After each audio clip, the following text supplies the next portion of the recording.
Corporal Sarah Vance checked her magazine. 3 rounds. 3 rounds to stop an invasion that had already swallowed half of Los Angeles. She was crouched behind the twisted wreckage of a burnt-out city bus, the metal groaning as it cooled in the twilight air. The smell was the first thing you noticed when the portals opened, not just the copper tang of blood or the acrid bite of burning asphalt, but something older, something sulphurous and wrong that tasted like rotting meat left in the sun. She wiped a mixture of soot and sweat from her eyes, her hands trembling, not from fear, she was past fear, but from the sheer crushing exhaustion of 72 hours of continuous combat. The Special Forces command post had gone silent 4 hours ago. Her squad was gone. Miller was bisected by a Tarkatan blade arm 2 blocks back. Rodriguez had been dragged into a shadow portal by something that whispered in 1,000 voices. Now it was just her 3 bullets and the screaming of a dying city. "This isn't a fight," she whispered to herself, the words dry and brittle in her throat. "It's a harvest." The sky above downtown Los Angeles tore open. It wasn't a portal storm, not like the swirling vortices that had been vomiting forth monsters for days. This was violence against the atmosphere itself. The fabric of the sky split like a wound. The sound hit Sarah a second later, a shriek that vibrated in her teeth, the sound of reality itself screaming in protest. She looked up, squinting against the sudden, unnatural light. A figure was tumbling through the dimensional rift. No, not tumbling. Being dragged. It looked like a man clad in a torn orange jai that whipped furiously around him, his body contorting as if he were being pulled through broken glass made of existence itself. He didn't fly. He didn't glide like the sorcerers or hover like the revenants. He fell.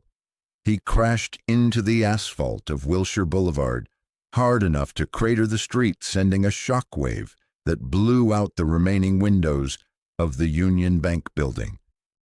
Sarah ducked as glass rained down like diamonds covering her helmet.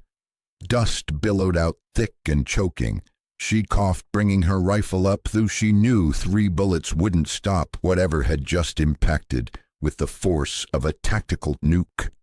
She waited for the smoke to clear, expecting a crater filled with a monster, expecting another warlord here to claim her soul.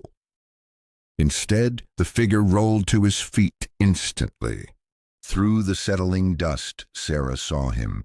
He wasn't a monster. He was human, or looked it. Wild, gravity-defying black hair, a blue sash orange fabric stained with the grime of travel. But it was the way he moved that stopped her breath.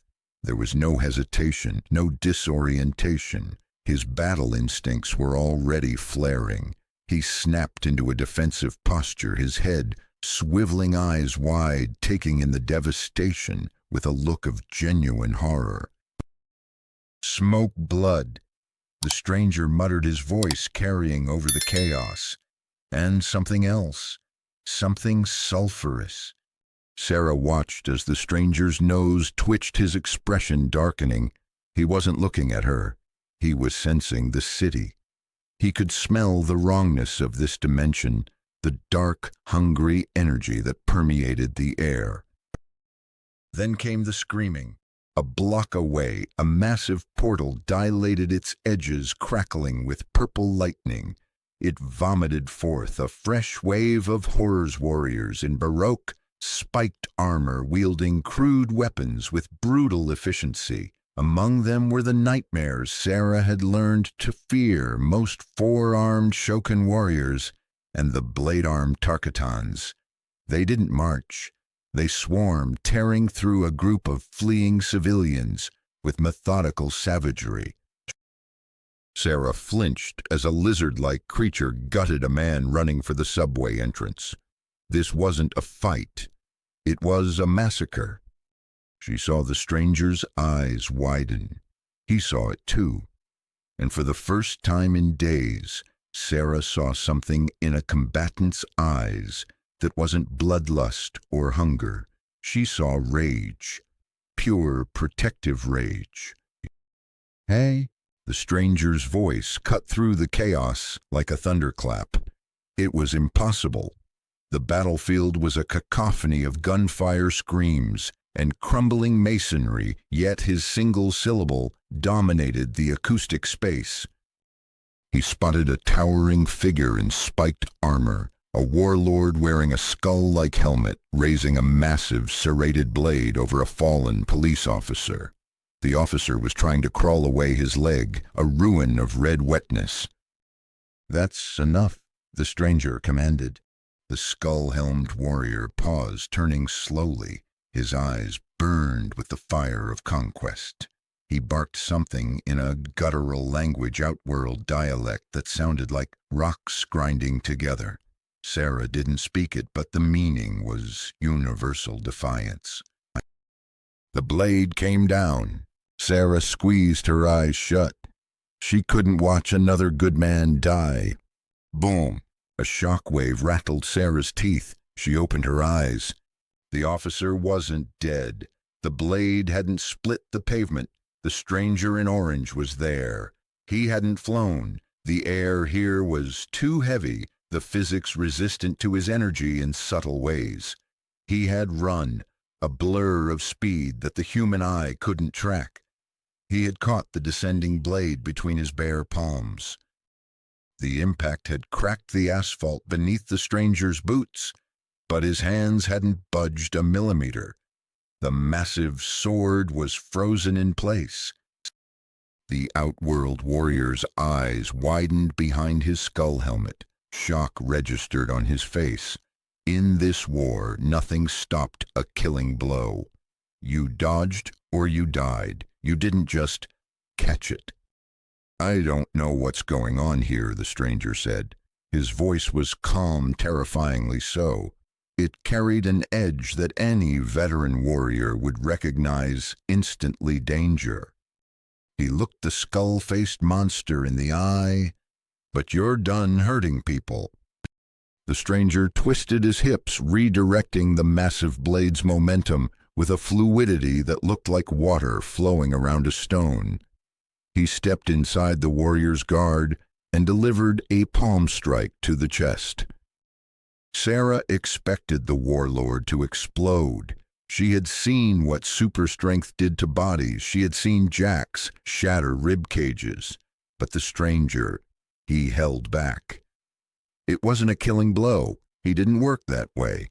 Instead, the force was perfectly calculated, a kinetic blast that lifted the 300-pound armored figure off his feet and sent him flying backward through a storefront window in a shower of glass and mannequin parts. Silence, absolute and heavy, fell over the street. The stranger knelt beside the fallen police officer, helping the terrified man to his feet. He checked the officer over with a gentle efficiency that seemed at odds with the violence he had just displayed. "Get everyone you can to safety," the stranger instructed, his tone leaving no room for argument. "I'll handle this." Sarah stood up slowly from behind the bus. She should run. That was the standing order for non-augmented personnel when facing high-level threats. Retreat and regroup. But her legs wouldn't move. She was mesmerized. Around the stranger, a dozen more warriors converged. They were the elite guard veterans of 100 realm conquests. Recognizing a threat to their invasion, they moved with the coordination of experienced soldiers. Their weapons raised some crackling with energies that felt fundamentally different from the stranger's power, darker, hungrier.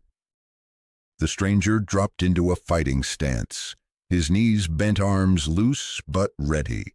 Sarah saw a flicker of excitement mix with the concern on his face. His blood seemed to sing with the promise of combat, even as his eyes grieved for the burning city. "All right then," the stranger said. A golden aura began to flicker around him. It wasn't fire, it was pure light. It hummed with a sound like a high-tension wire tapping into an energy source that felt boundless. The energy came easier now, adjusting to this reality's physics. "Let's see what you've got. Finish him," one of the Outworlders roared. The squad charged. 12 against 1. A blade-armed creature lunged, first arms moving in a flurry designed to overwhelm and disembowel. What happened next wasn't a fight. It was a lesson in martial arts perfection. The stranger slipped between the strikes like smoke. He didn't block, he flowed. He delivered a knee to the solar plexus that lifted the warrior off his feet and sent him crashing unconscious into an overturned car. He spun, dodging a mace swing by a millimeter, and tapped the attacker on the back of the neck. The attacker dropped like a puppet with cut strings. He didn't kill. Sarah watched her mouth slightly open. He pulled every punch. He broke bones, sure. He shattered weapons. But he didn't kill. In a war defined by fatalities, by spines ripped out and heads crushing like melons, this man was dismantling a kill squad with the precision of a surgeon and the restraint of a saint. A sorcerer in the back raised his hands, green energy gathering in a swirling vortex. Sarah knew that color. Soul magic. It would strip the life right out of your body. "Look out!" Sarah screamed, finding her voice. The stranger didn't need the warning. His instinct screamed danger.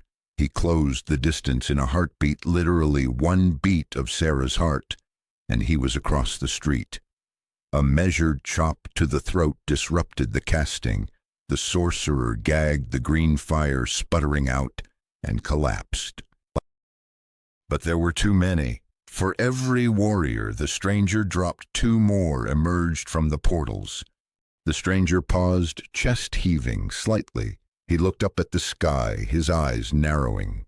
He seemed to be listening or feeling something far beyond the street. "I can sense it now," he murmured, his voice low. "Stronger forces behind this invasion, much stronger."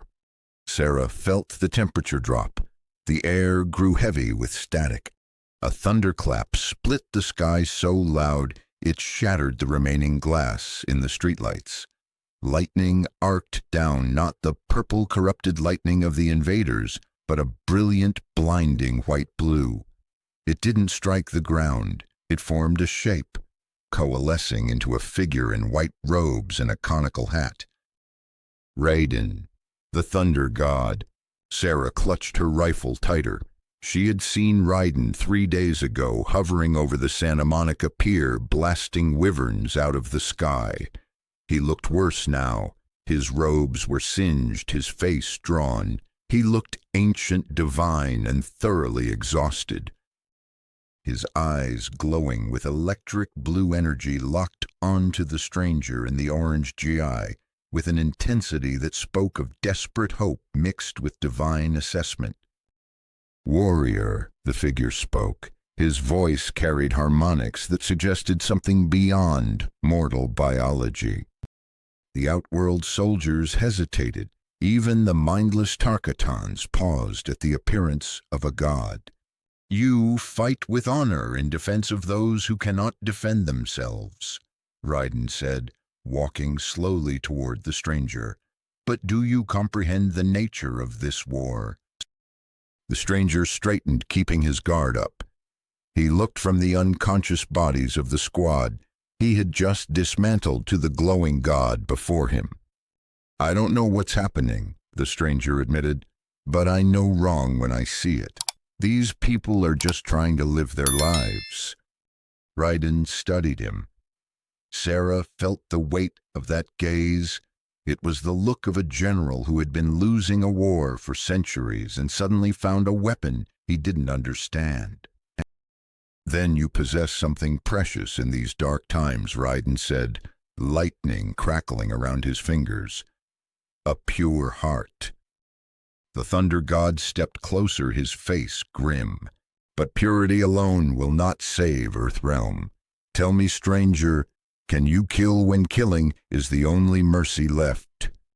The question hung in the smoke-filled air, heavier than any physical blow.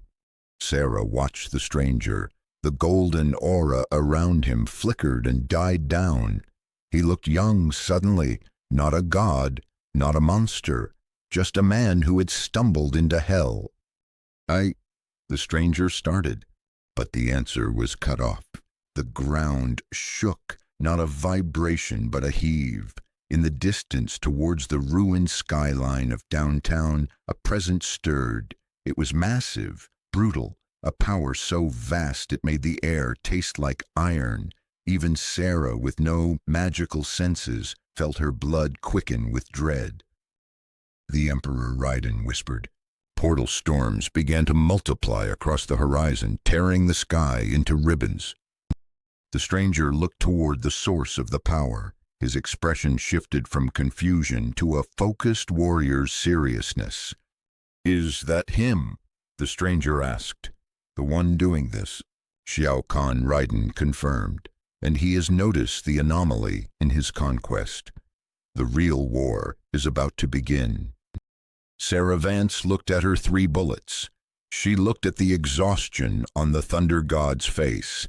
And then she looked at the stranger in the orange guy, the man who had caught a sword with his bare hands and refused to kill the monsters. For the first time in 72 hours, the knot of despair in her chest loosened. Just a fraction. "Who are you?" she whispered, though neither god nor warrior could hear her. The stranger cracked his knuckles, a sound like pistol shots. "My name is Goku," he said, answering the unasked question of the universe. "And I think you guys need some help." Miles away, in the skeletal remains of a collapsed shopping center that had been converted into a makeshift forward operating command, Liu Kang's eyes snapped open. The air in the bunker smelled of ozone, unwashed bodies, and the metallic tang of dried blood. It was the smell of a losing war. The Shaolin champion had been sitting in the lotus position atop a crate of ammunition, seeking a moment of clarity amidst the psychic scream of a dying realm. His chest rose and fell in a rhythm that defied the chaos outside, but his mind was reeling. He felt it. It wasn't the corrosive, heavy pressure of Shao Kahn's conquest magic. It wasn't the cold, biting wind of the Lin Kuei or the divine static of Raiden. This was something else. A surge of energy so pure, so vast, and so completely foreign to this reality's power structure that it felt like standing next to a star. It was warm, it was life-giving, and it was terrifyingly powerful. "Liu Kang?" Sonya Blade looked up from a tactical map that was bleeding red LED light. Her face was a landscape of exhaustion smeared with soot and marked by the dark circles of someone who hadn't slept in 72 hours. Her tank top was torn, revealing bandages wrapped tight around her ribs, and her sidearm sat on the table like a paperweight, holding down their crumbling hopes. "What is it?" she asked, her voice rasping. "Another breach." "A new player has entered the field," Liu Kang said. He rose smoothly despite the aches in muscles that had been torn and knit back together by sheer will. He looked at his hands. The burns from deflecting Baraka's sparks were still healing. "Raiden has made contact." Major Jax Briggs, his cybernetic arms humming with a low, menacing thrum, stepped out of the shadows. He was checking the hydraulic pressure on his left piston, a nervous tic he'd developed since Ermac had ripped his original arms from their sockets. "Outworld reinforcements," Jax asked, the metal of his jaw tightening. "Because if Khan dropped another battalion, we're out of ammo to greet them." "No." Liu Kang walked to the edge of the shattered storefront, looking toward the smoke-choked skyline of downtown Los Angeles. This power, it defends. I can feel it even from here. It carries no malice. Hope, a dangerous and painful thing in the middle of an apocalypse, flickered in his eyes. I must find this warrior. You can't go alone, Sonia protested, stepping in front of him. She pointed at the map. We just lost contact with the downtown sector. Baraka is leading a full Tarkatan battalion through the financial district. If you run into them solo, you're dead. Which is why I must move quickly, Liu Kang replied, clasping his hands and bowing slightly, a gesture of respect that felt jarringly civilized in the ruins. If this stranger is strong enough to warrant the Thunder God's attention, we need every ally we can find. A shadow detached itself from the gloom near the generator.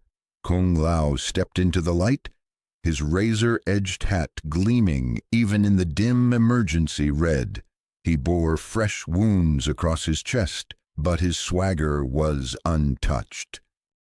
Then you'll need backup, old friend, Kung Lao said, spinning the brim of his hat. He grinned, a flash of white teeth in a grime-streaked face. Besides, I'm curious to see what could possibly make you look hopeful again. Corporal Sarah Vance didn't know who Liu Kang was. She didn't know about Shaolin monks or nether realm specters.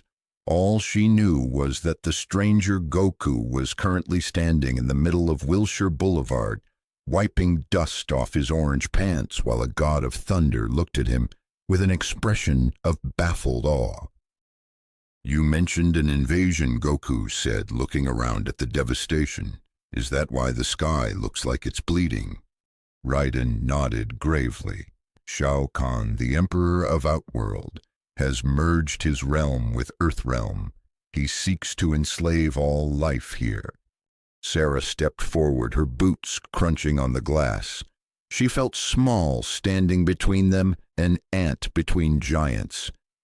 Enslave is putting it lightly, she muttered, gripping her rifle. He's exterminating us. Before Goku could respond, movement flickered in the periphery. Not monsters this time, humans. Sarah raised her weapon instinctively, but Raiden placed a hand on her barrel, gently pushing it down. Two figures ghosted over the rubble pile that used to be a Starbucks. One moved with the fluidity of a tiger, the other with the sharp precision of a blade. It was the Asian man Sarah had seen on the news, the one who won that secret tournament everyone whispered about, and a guy with a hat that looked like a circular saw. Raiden, the first man said, landing softly. His breathing was controlled, but Sarah could see the sweat glistening on his skin. Your timing is fortuitous. Liu Kang Raiden acknowledged the relief evident in his voice. He gestured to Goku. This warrior calls himself Goku. He claims to have arrived here by accident, pulled through the dimensional rifts. Liu Kang stepped forward. He didn't look at Goku with suspicion, but with a deep, penetrating curiosity. He was assessing him, not just his muscles, which were impressive, but his stance. Sarah noticed it too. Goku stood completely relaxed, his guard down, yet somehow perfectly balanced. It was the posture of someone who had absolutely nothing to fear. Portal storms, Liu Kang said, offering a respectful bow. Khan's invasion has torn the barriers between dimensions. If you were traveling between realms, the Emperor's sorcery would have caught you like a fish in a net. Goku blinked, then returned the bow with a clumsy but genuine enthusiasm. Thanks, I was actually trying to get to Lord Beerus's planet for lunch, but, yeah, took a wrong turn. He scratched the back of his head. I'm Goku. Nice to meet you. I am Liu Kang, chosen defender of Earthrealm, the monk said. Your intervention here saved lives. Just doing what anyone should. Goku said, his face darkening slightly as he glanced at the pile of unconscious Outworld soldiers. Though I gotta say, I've never seen an invasion like this.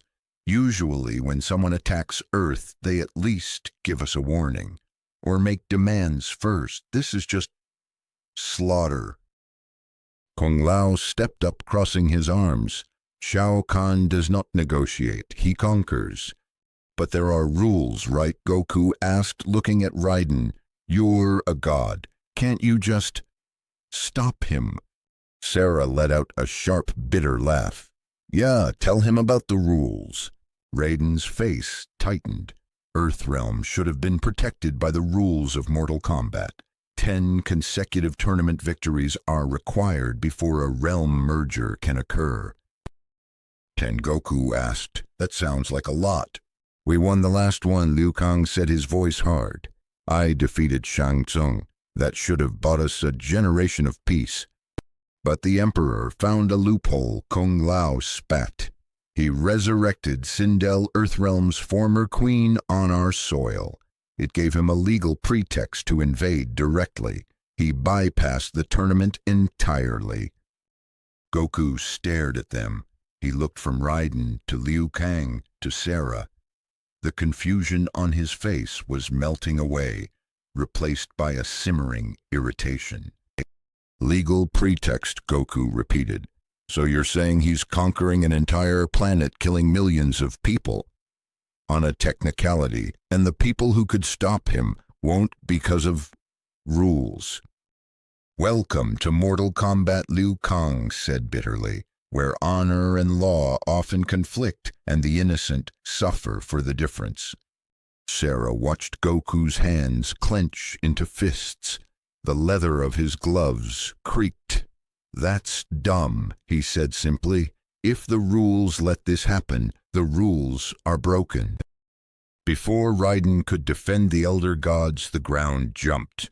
It wasn't an earthquake. It was an impact.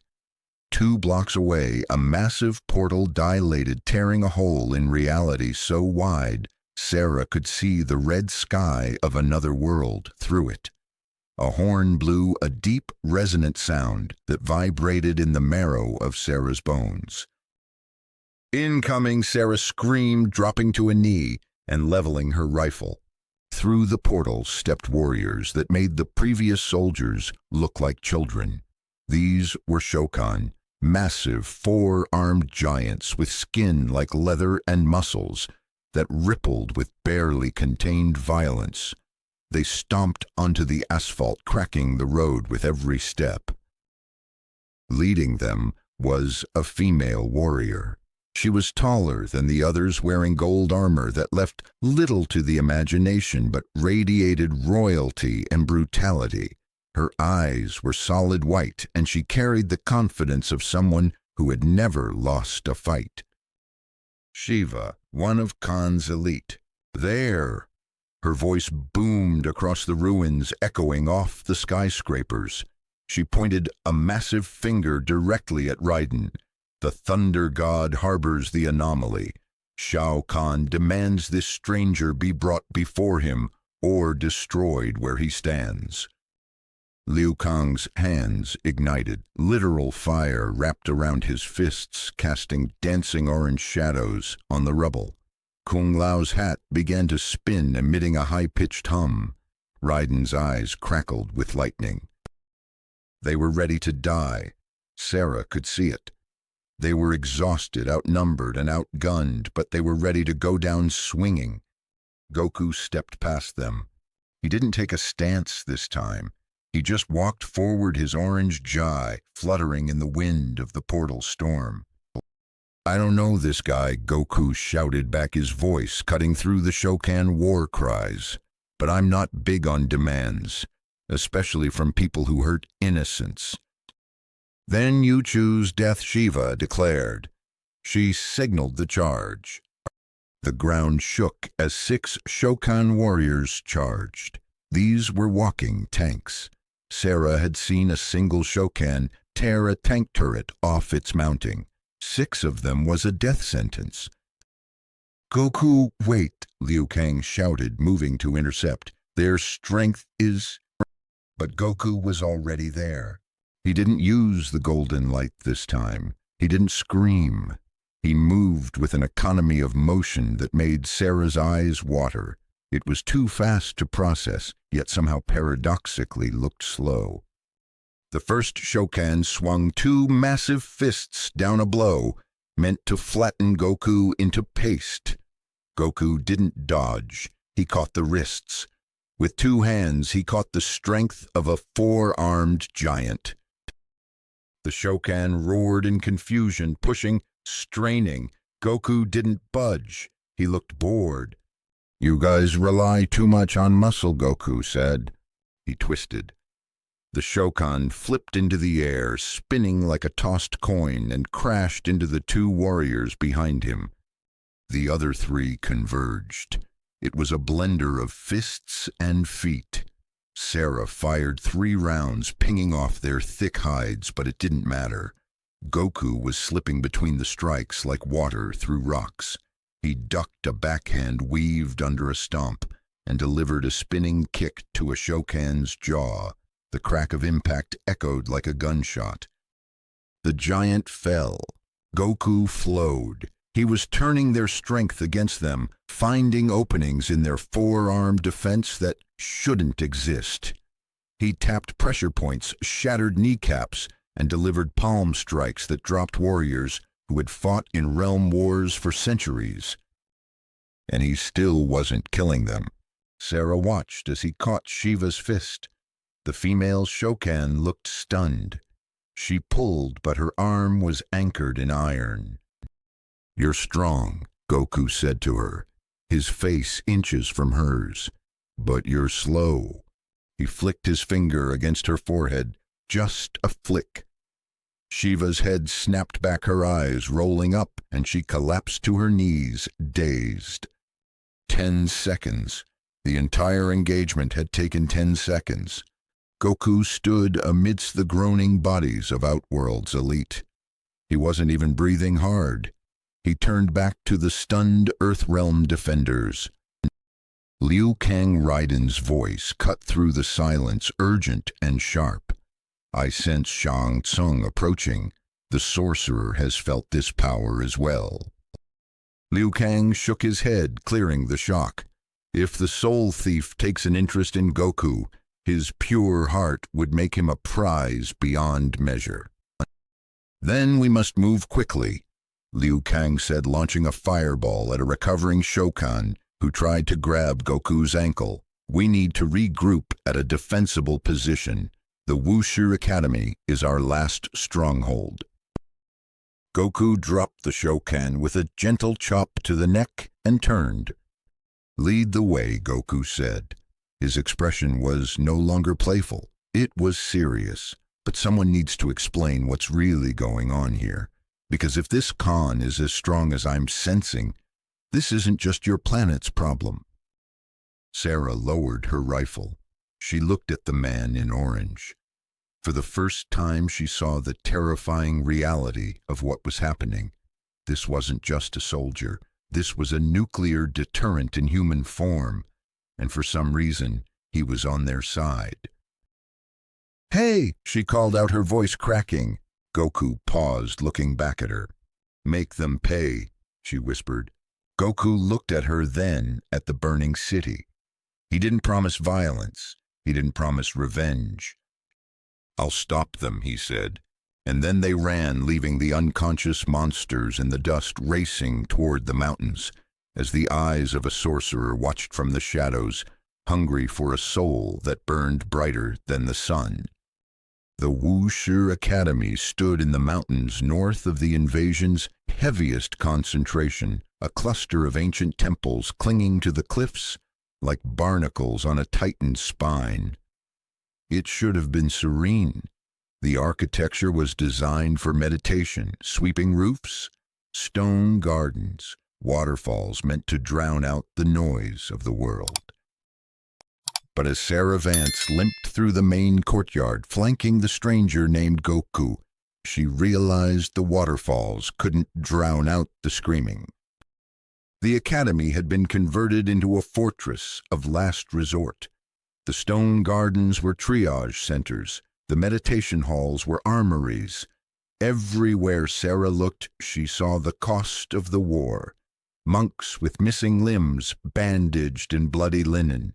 Special forces soldiers staring 1,000-yard stares into the middle distance, clutching empty rifles.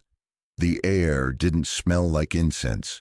It smelled of antiseptic cordite and fear.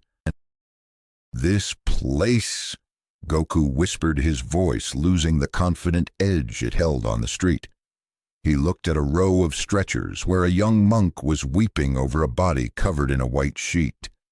"They're losing bad, aren't they?" "We're not losing," Sarah said, her voice tight. "We're being erased." They followed Liu Kang and Raiden through the labyrinthine corridors. The stone walls seemed to vibrate with the low-frequency hum of generators, jury-rigged to power tactical displays. Sarah felt out of place here, a grunt among gods and kung fu masters, but she stuck close to Goku. He was the only thing that felt safe in a world gone mad. They pushed through heavy oak doors into the main hall. The room was dominated by a massive holographic table glowing red with enemy troop movements. Around it stood the people Sarah had only seen in classified briefings or on the news before the world ended. Sonya Blade, the Special Forces commander, looked up from a data pad. Her face was a mask of soot and fury. Beside her stood Major Jax Briggs, his cybernetic arms humming with a sound like a high-voltage substation. Johnny Cage was there somehow, still wearing sunglasses indoors, despite the apocalypse, leaning against a pillar with a bravado that looked brittle. And in the corner, radiating a cold that Sarah could feel, from 20 feet away, stood the Grand Master of the Lin Kuei, Sub-Zero. The room went silent as they entered. Raiden Sonya spoke first, her hand instinctively drifting toward the sidearm on her hip. "Who is this?" The Thunder God stepped forward, the static in the air intensifying. "This is Goku. He is not of our realm." Raiden's eyes swept the room, meeting the gaze of each exhausted defender. "I have looked into his heart. It is pure, and his power. It may give us the advantage we desperately need." "Pure heart doesn't stop blade arms," Sub-Zero said. His voice was deep, calm, and utterly devoid of warmth. Frost curled from his mask as he spoke. "Can he fight?" "I saw him dismantle a Shokan kill squad. In 10 seconds, Liu Kang answered, stepping up beside Goku, without killing a single one of them." That sentence hung in the air like a grenade. Johnny Cage pushed his sunglasses down his nose. Without killing them, he looked at Goku like he was a specimen in a jar. That's either impressive restraint or tactical stupidity. You know, they just wake up and try to eat your face again, right? Goku stepped forward. He didn't look intimidated by the cyborg, the cryomancer, or the soldiers. He looked earnest. In war, an enemy you don't kill comes back to fight. Another day, he acknowledged, quoting a logic he'd likely heard 1,000 times. But where I come from, killing should be the last option, not the first choice. These soldiers, they're following orders. Maybe there's a way to stop this invasion without turning into the same kind of conquerors. Sarah felt a chill that had nothing to do with Sub-Zero. She looked at Sonya. The commander's face had hardened into stone. "There is no stopping Shao Kahn except through his death," a new voice cut in. Kitana, the Edenian princess, stepped out of the shadows. Her steel fans were folded, but her grip on them was white-knuckled. "I was raised as his daughter, trained as his assassin. He does not negotiate. He does not surrender. He conquers until destroyed." "She's right," Jax added his metal fists, clenching with a sound of grinding gears. I learned that when Ermac tore my arms off and laughed while doing it. This isn't a tournament anymore, kid. This is extermination or submission. No middle ground. Goku looked around the circle. He saw the desperation. He saw the trauma. These weren't bad people. They were cornered animals fighting for the survival of their species. Then tell me about him. Goku said, his voice dropping an octave. What makes him so strong that a whole planet can't stop him? Raiden walked to the tactical map. He swiped a hand, and the display shifted to show a towering figure in skull armor. Khan is no mere warlord. He is an emperor who has absorbed the souls of every realm he has conquered over millennia. His strength matches the Elder Gods, augmented by dark magic that bends reality to his will. He's also a cheating bastard, Johnny added bitterly. Used a loophole to invade without winning the 10 tournaments. Basically, he flipped the board because he was losing the game. So he's a bully, Goku said. A really strong bully. He is a force of nature, Sub-Zero corrected. And if you intend to fight him with mercy, you will die. And you will doom us all. Sarah stepped forward. She hadn't meant to. Her body just moved. He saved me, she said, her voice trembling, unwillsure. He caught a sword with his bare hands. He didn't need to kill them to stop them. Sonya looked at Sarah, really looked at her for the first time. She saw the grime, the bloodshot eyes, the corporal stripes. She sighed, rubbing her temples. So here's my question, Goku, Sonya said, leaning over the table. You're obviously powerful. Raiden vouches for you, but what exactly can you do that we haven't already tried? We've thrown tanks, missiles, magic, and nukes at these guys. We're still losing. Goku met her gaze. I don't know your world's power levels yet, but I've fought universe-ending threats. Gods, demons, emperors who destroy planets for entertainment. He paused, and the air in the room seemed to vibrate. It wasn't the golden light this time. It was just presence, the sheer weight of his experience pressing down on the room. And I've learned that sometimes pure strength isn't about being the strongest, Goku said softly. It's about refusing to give up when giving up would be easier. Pretty words, Sub-Zero said. The Lin Kuei Grandmaster moved. It was a blur of blue and black. He wasn't attacking to kill, he was attacking to prove a point. An ice clone materialized instantly in front of Goku, a statue of Sub-Zero cold, meant to freeze him in place. Sarah gasped. Goku didn't flinch. He didn't even transform. He simply stepped through the afterimage. The ice shattered harmlessly against his shoulder. Before Sub-Zero could follow up, Goku was standing behind him, his hand hovering inches from the Grandmaster's back. You're fast, Goku said, but you broadcast your intention. Sub-Zero froze.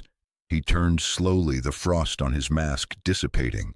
For a moment the two warriors stared at each other. Ice and fire. Pragmatism and idealism. Impressive, Sub-Zero admitted, though his tone remained icy. But Outworld respects only demonstrated power. If you truly wish to help Earthrealm, you must prove your strength in war, not in sparring.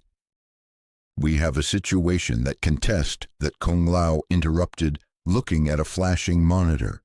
There's a Tarkatan battalion pushing through the western defensive line. Baraka leads them personally. His forces have broken through every position we've established. Baraka Raiden said grimly, leader of the Tarkatan hordes, savage, brutal, and utterly loyal to the Emperor. If the western line falls, the refugee evacuation route is exposed. Thousands will die.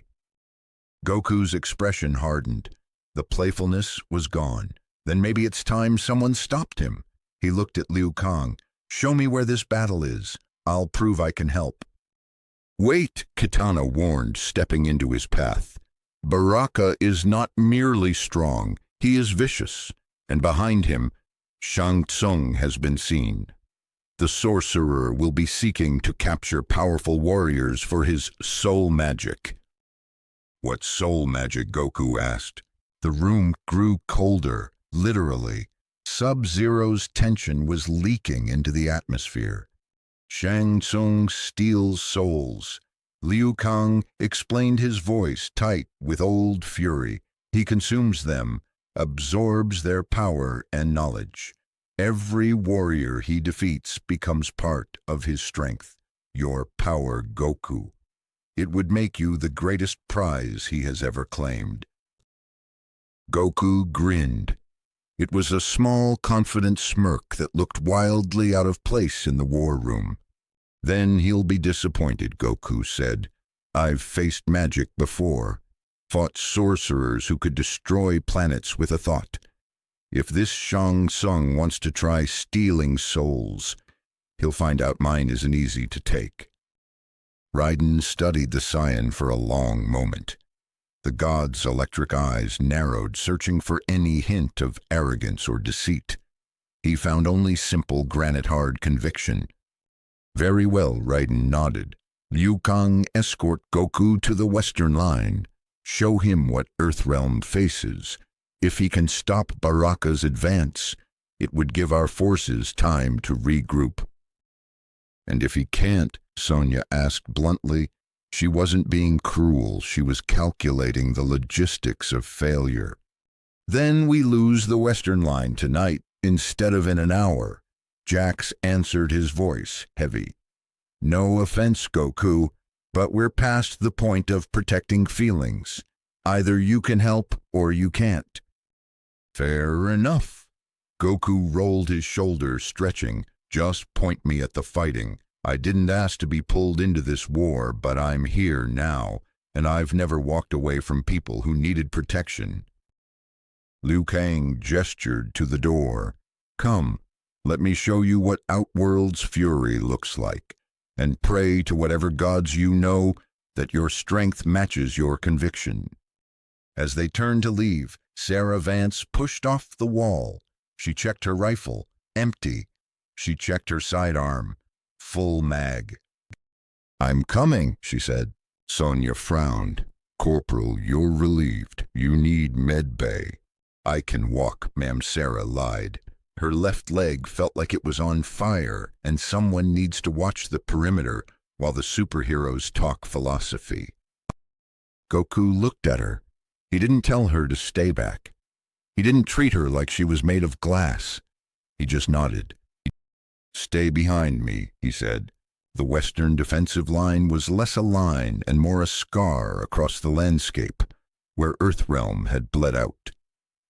Hastily constructed barricades of concrete, overturned trucks, and sandbags formed a semicircle around a vital mountain pass. It was the only way out for the civilian convoys trapped in the valley below. It was a slaughterhouse. Bodies, both human and Tarkatan, littered the approach. The smell was overpowering, rotting meat and burning diesel. The Defenders' Special Forces soldiers with weapons that looked like toys against the otherworldly threat were pinned down. "They come in waves," Liu Kang explained as they crouched on a ridge overlooking the pass. "Tarkatans feel no fear, no fatigue. They are bred for war. Baraka has led them through 3 defensive positions already." Goku's eyes swept the battlefield. Sarah watched him work. He wasn't just looking, he was analyzing.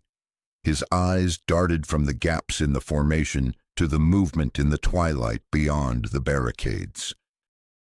"How many?" Goku asked quietly.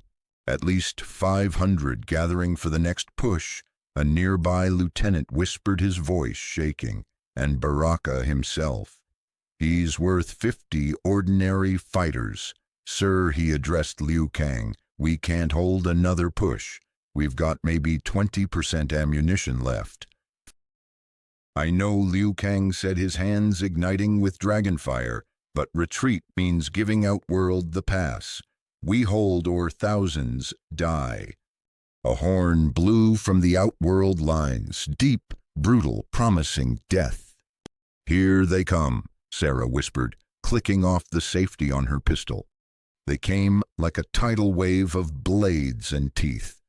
Tarkatans moved with predatory speed, their arm blades, extended screaming war cries that sounded like metal tearing. They didn't care about cover. They leaped over their own dead, hungry for flesh. Fire. The soldiers' weapons barked. Tracers cut through the twilight. The front rank of Tarkatans fell shredded by heavy machine gun fire, but the ones behind them just scrambled over the corpses. Goku stood up. He walked to the front of the barricade. He didn't run this time. He walked. Sarah felt the air pressure change. The hairs on her arms stood up. It wasn't the static of Raiden. It was heat. A dry, intense heat radiating from the man in the orange guy. "Stay behind me," Goku repeated. The first Tarkatan reached him. It leaped blades scissoring toward Goku's neck. Goku didn't even look up. He punched. It was a simple, straight right. No fancy technique, just raw, kinetic energy. The punch caught the Tarkatan mid-air. The impact created a shockwave that was visible to the naked eye, a ripple of distorted air that blasted outward. The Tarkatan flew backward. It didn't just fall, it was launched. It crashed through 3 other warriors behind it, bowling them over like pins. The horde didn't stop. They swarmed. Goku became a blur. To Sarah, it looked like he was in 3 places at once. He wove between blade arms that could disembowel a man, his movements precise, efficient. He wasn't fighting, he was editing the battlefield. A sweep of the leg here, an elbow to the jaw there, a gust of wind generated by a palm strike that knocked a dozen enemies flat. He was untouchable. Impressive, a voice purred from above. Sarah's head snapped up.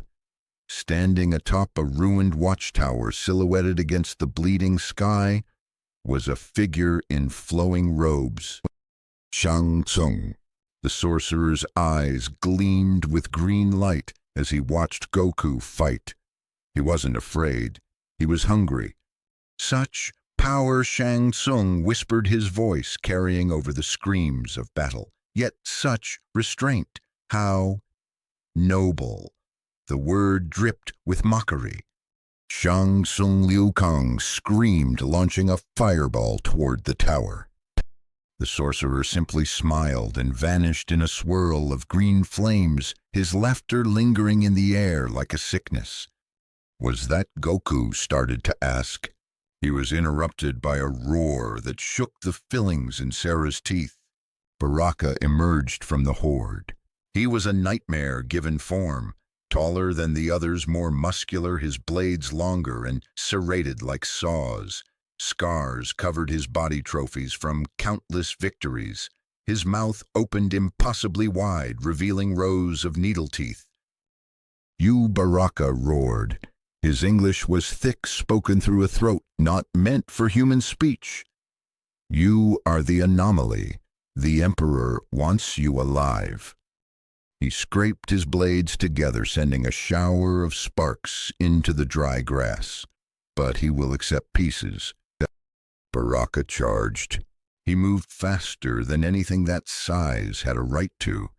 He was a whirlwind of steel. Sarah raised her pistol, but she couldn't fire Goku, and the monster were a tangle of motion.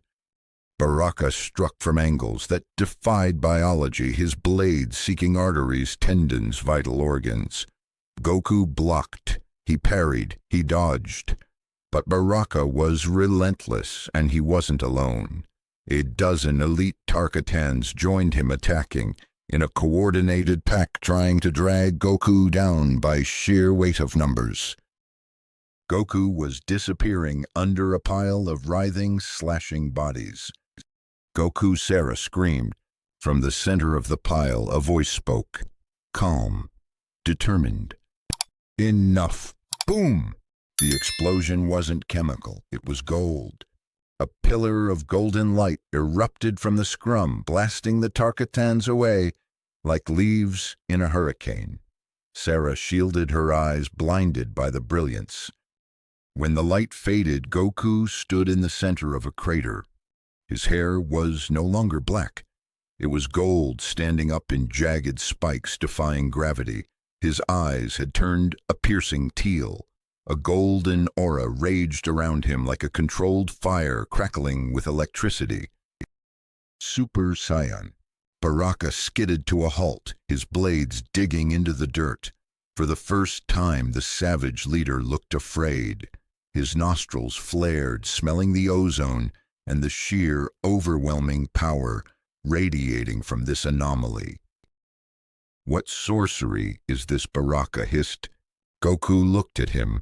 The playfulness was gone. The mercy was still there, but it was backed by the power of a star.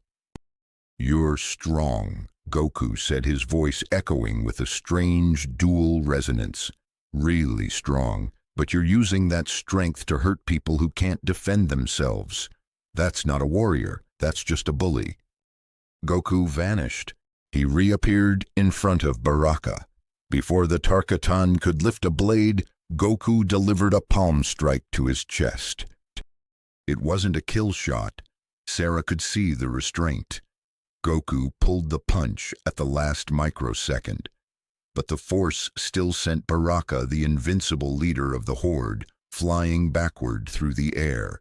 He crashed through his own ranks, plowing a furrow in the earth for 50 yards before slamming into a rock face. Baraka slumped his blades, retracting unconscious. Silence fell over the battlefield. The remaining Tarkatans looked at their fallen leader.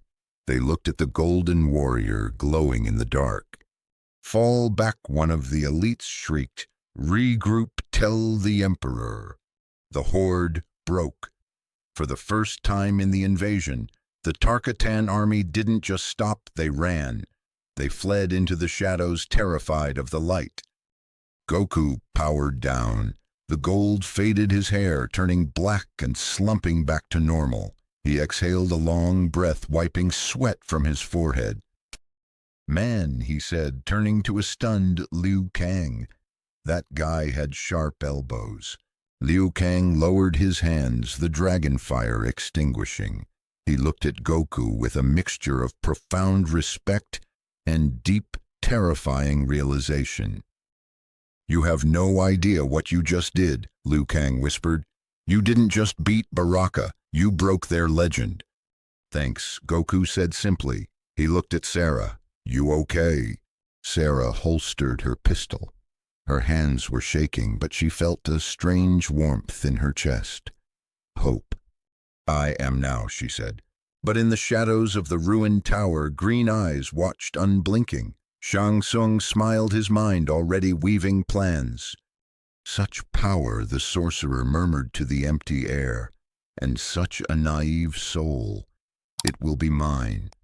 Shang Tsung's throne room existed in a pocket of reality where the acoustics were designed to amplify screams. It wasn't just a room, it was a cathedral of suffering. The walls were lined with soul phylacteries, green glowing jars that pulsed with the trapped essence of warriors from 1,000 dead worlds. The sorcerer stood before a scrying pool, the water's surface shimmering with a replay of the battle at the Western Line. He watched Goku turn gold. He watched the raw, unfiltered power devastate the Tarkatan horde. His fingers twitched. It wasn't fear, it was gluttony. "Magnificent," Shang Tsung whispered. "In centuries of harvesting, I have never seen a soul burn so clean." "Bold words, sorcerer." The voice didn't come from the door. It came from everywhere. The air pressure in the room spiked, cracking one of the soul jars. Shang Tsung spun around, dropping to one knee instantly. A portal of swirling blood-red energy tore open at the head of the room. Through it stepped a figure that blocked out the light. Shao Kahn, the Emperor. He was 7 feet of muscle and divine armor, wearing a helmet shaped like a dragon's skull. He carried a warhammer that looked heavy enough to crack a tectonic plate. He didn't walk. He conquered the floor with every step. My Emperor Shang Tsung bowed low, sweat beading on his forehead. I was just preparing my report. I felt the disruption. Khan rumbled. His voice sounded like grinding stones. An anomaly, divine levels of power. Show me. Shang Tsung gestured to the pool. The image of Goku froze mid-strike. Khan studied it. He didn't look like a brute. He looked like a scientist examining a new, dangerous element. His soul, Shang Tsung, ventured, unable to help himself. If I could claim it, the power added to your armies. You will not. Khan turned. The violence radiating from him was a physical heat. This warrior defeated Baraka with contemptuous ease, Khan said.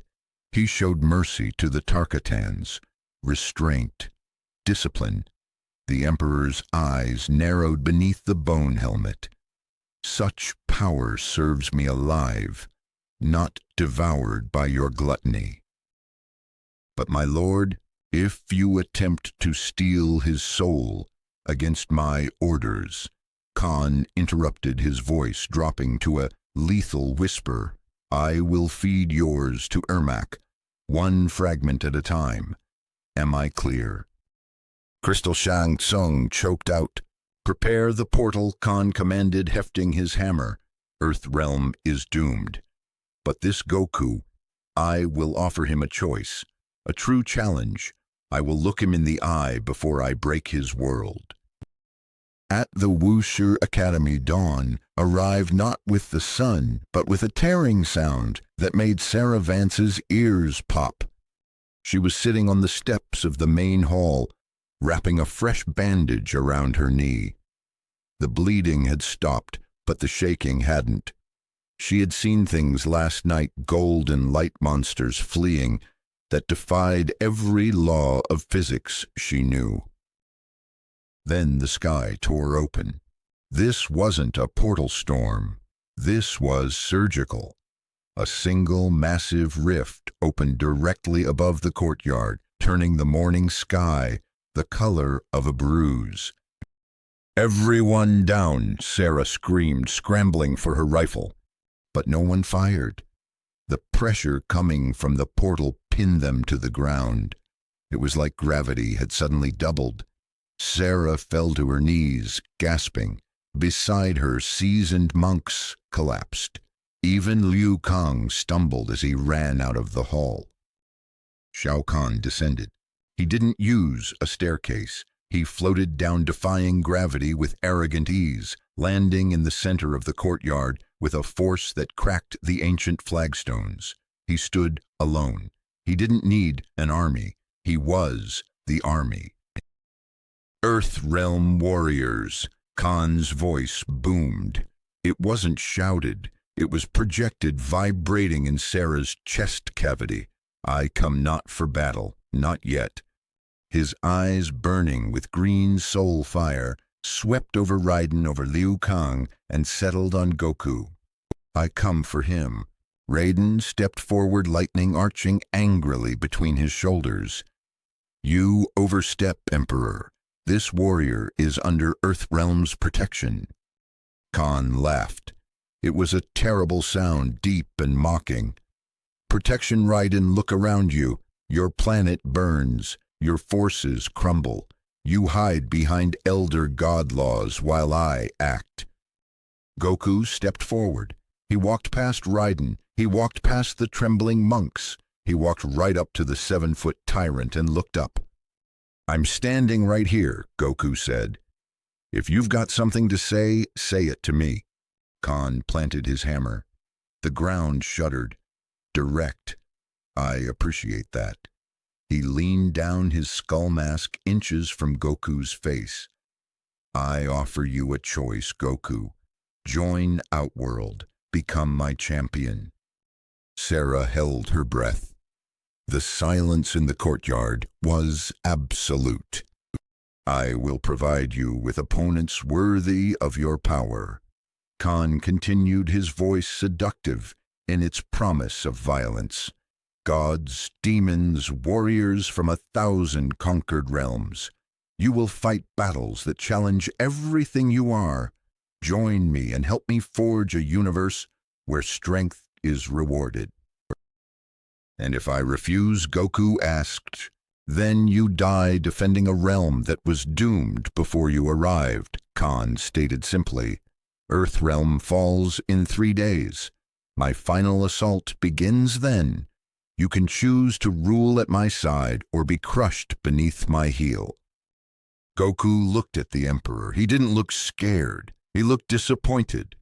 I've heard offers like this before, Goku said. From a guy named Frieza, from other villains who thought strength meant domination. Goku took a step closer. The height difference was comical, but the presence difference was non-existent. Strength isn't about ruling others, Goku said, his voice hard. It's about protecting those who can't protect themselves. Noble sentiment, Khan sneered, but philosophically bankrupt. If the weak cannot protect themselves, they do not deserve protection. Then we disagree, Goku said. Khan gripped his hammer. For a second, Sarah thought the world was about to end. She gripped her rifle, knowing it was useless, but needing to hold on to something. Disappointing, Khan said. He turned his back on Goku. 3 days, Saiyan. That is how long you have to make peace with your choice. When I return, I will not offer mercy. I will offer only the grave. He rose into the air, the portal swallowing him whole. The pressure vanished instantly, leaving the defenders gasping for air like divers surfacing too fast. Well, Johnny Cage broke the silence, dusting off his jacket. That could have gone better. He's scared, Goku said quietly. Everyone turned to him. He came here personally, Goku explained. He tried to recruit me. That means he's not as confident about winning as he says he is. He gave us 3 days. That's not a deadline. That's a mistake. 1 hour later, the War Council was screaming at each other. The map table was a sea of red.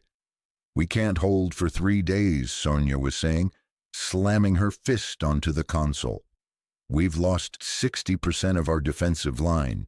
If he hits us with everything he has in 72 hours, we're done. Sarah stood in the corner trying to be invisible. She listened to the generals and the gods argue about logistics and magic. They were talking about how to die slowly. There is one possibility, Kitana spoke up, her voice slicing through the noise. In Outworld history, champions have challenged the Emperor directly. If Shao Kahn could be lured into single combat, bound by the rules. He already refused, Jax grunted. Told Goku no single combat. Because Goku is an outsider, Kitana countered. But if an Outworld citizen challenged him, if someone with standing in his hierarchy invoked the old ways, Khan would be honor-bound to accept. The room went quiet. Understanding dawned on Liu Kang's face. A horrified understanding. You want Goku to become an Outworld warrior? Liu Kang asked. So he can challenge Khan legally. It's madness, Sonya declared. You want to send our best asset into enemy territory alone. What if I surrendered? Goku asked. Sarah blinked. What? Hear me out, Goku said, leaning on the table. He wants me as a champion, right? What if I pretended to accept his offer? Let them take me to Outworld. Once I'm inside, I fight my way up. I earn my rank, then I challenge him. That's deception, Liu Kang said, looking pained. Shaolin honor. Save the honor speech, Scorpion rasped from the shadows. The specter stepped forward, eyes burning. In war, we do what must be done.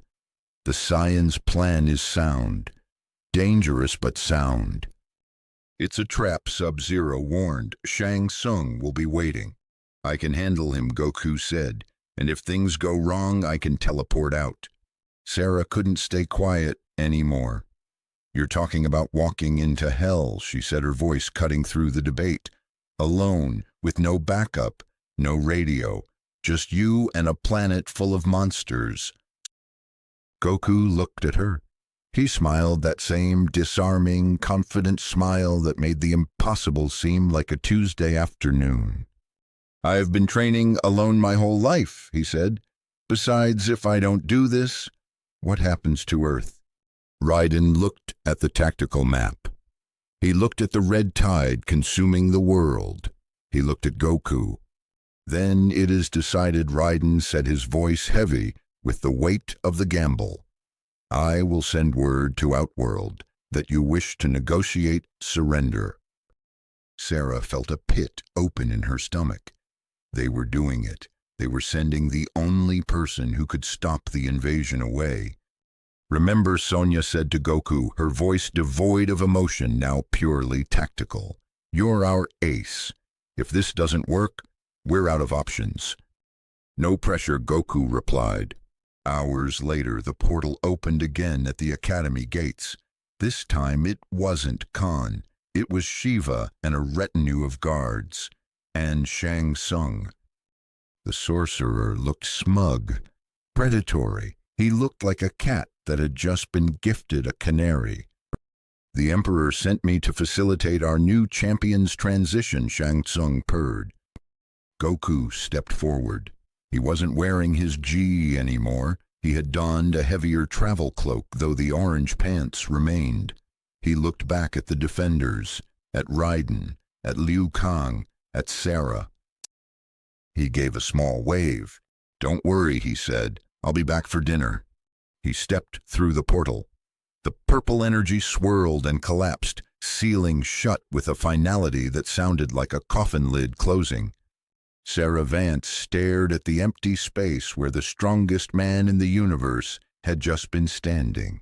She gripped her empty rifle until her knuckles turned white. He's not coming back for dinner, she whispered to the wind. He's the main course. Outworld didn't just look different, it felt heavy. As Goku stepped through the portal, the gravity hit him, maybe 10 times Earth's standard. For a normal human, it would be crushing. For a Saiyan raised in 400 times gravity, it felt like a warm blanket. The sky was the color of a fresh bruise dominated by twin suns that offered heat but no comfort. The architecture was a nightmare of impossible geometry, spires of obsidian piercing the red clouds, fortresses built from the bones of megafauna, and everywhere the statues of Shao Kahn looking down with stony contempt. Welcome to Outworld, Shang Tsung, said his voice smooth as silk over a razor blade. The greatest realm in all the known dimensions, forged by strength, ruled by the worthy. Goku looked around. He saw slaves hauling massive blocks of stone, whipped by 4-armed Shokan overseers. He saw Tarkatans sharpening blades on public whetstones, eyeing passers-by like cuts of meat. The air smelled of sulfur, dried blood, and centuries of misery. It smells like a prison, Goku said. Shang Tsung's smile didn't waver. Perspective is a luxury of the powerful Goku. Come, the Emperor awaits. They walked through the palace. It wasn't a building. It was a hollowed-out mountain of trophies. Banners from conquered realms hung like dead leaves from the ceiling. Armor from extinct civilizations lined the halls. Goku sensed the residual psychic scream from each artifact, the echo of lives cut short. Impressive, is it not? Shang Tsung gestured. Each conquest adds to Outworld's strength. You could be part of this legacy. Or my soul in your jar, Goku countered. The Emperor has forbidden your consumption. Shang Tsung sighed, looking genuinely aggrieved. A terrible waste, but there are other ways to ensure compliance. They reached the throne room. It was a cavernous space lit by torches that burned with green flame. At the far end atop a throne made of fused skulls sat Shao Kahn. He didn't just sit, he loomed. His presence filled the room, a physical pressure that pushed against Goku's ki. Surrounding him were the monsters of legend. Ermac, the red-garbed ninja, floating inches off the ground. Reptiles shimmering in and out of visibility. Sindel the queen with hair like white wire and eyes void of life. Goku Khan's voice rumbled, vibrating the floor plates. You have made the intelligent choice. Earthrealm was unworthy of you.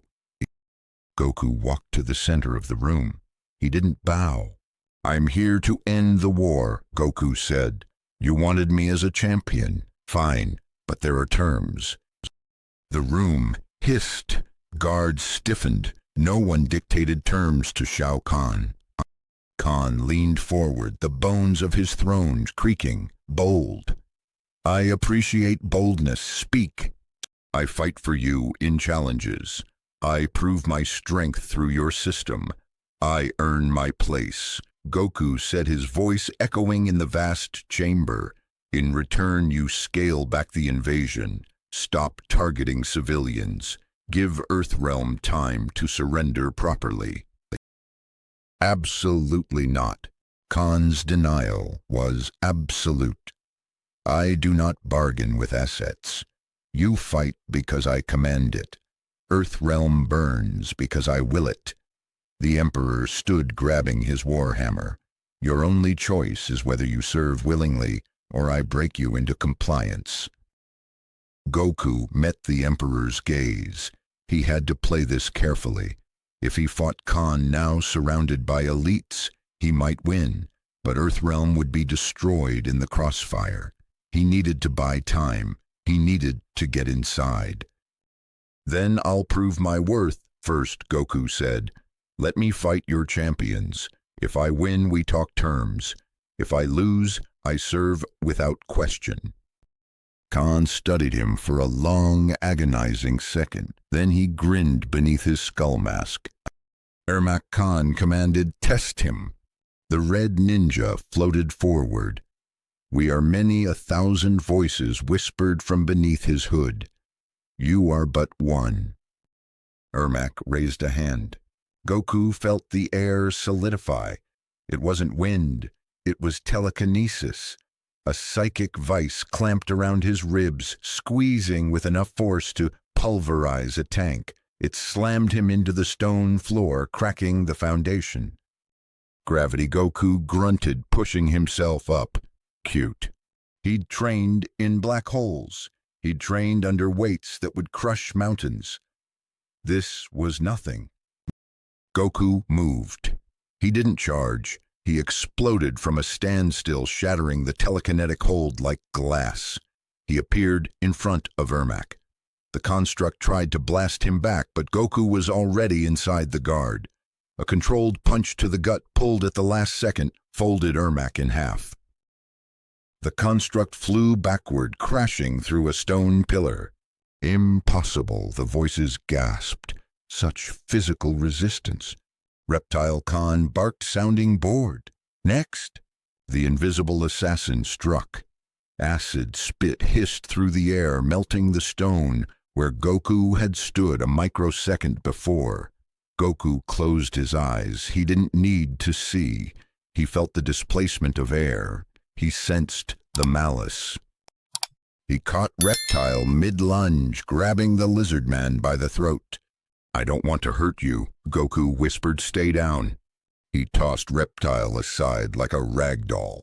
Sindel Khan ordered, show our guest what true power means. The queen screamed. It was a sonic wave of pure destruction.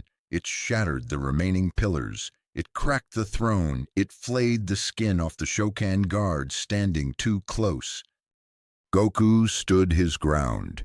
He crossed his arms, flaring his ki into a shield. The sound wave washed over him, tearing at his clothes, but his body tempered in the fires of universal combat held. When the scream ended, Goku stood amidst the rubble, dusting off his shoulder. "You're strong," he told the panting queen, "but you're being controlled. That's not real strength, that's being a weapon." Khan laughed. He clapped his hands, the sound like thunder. "You have proven yourself worthy," the Emperor declared. He gestured to Shiva, who stepped forward holding a bundle of black and red armor. "Wear this. You are no longer Earthrealm's defender. You are mine." Goku took the armor. It felt cold. It felt wrong, but he put it on. "The arena," Khan commanded.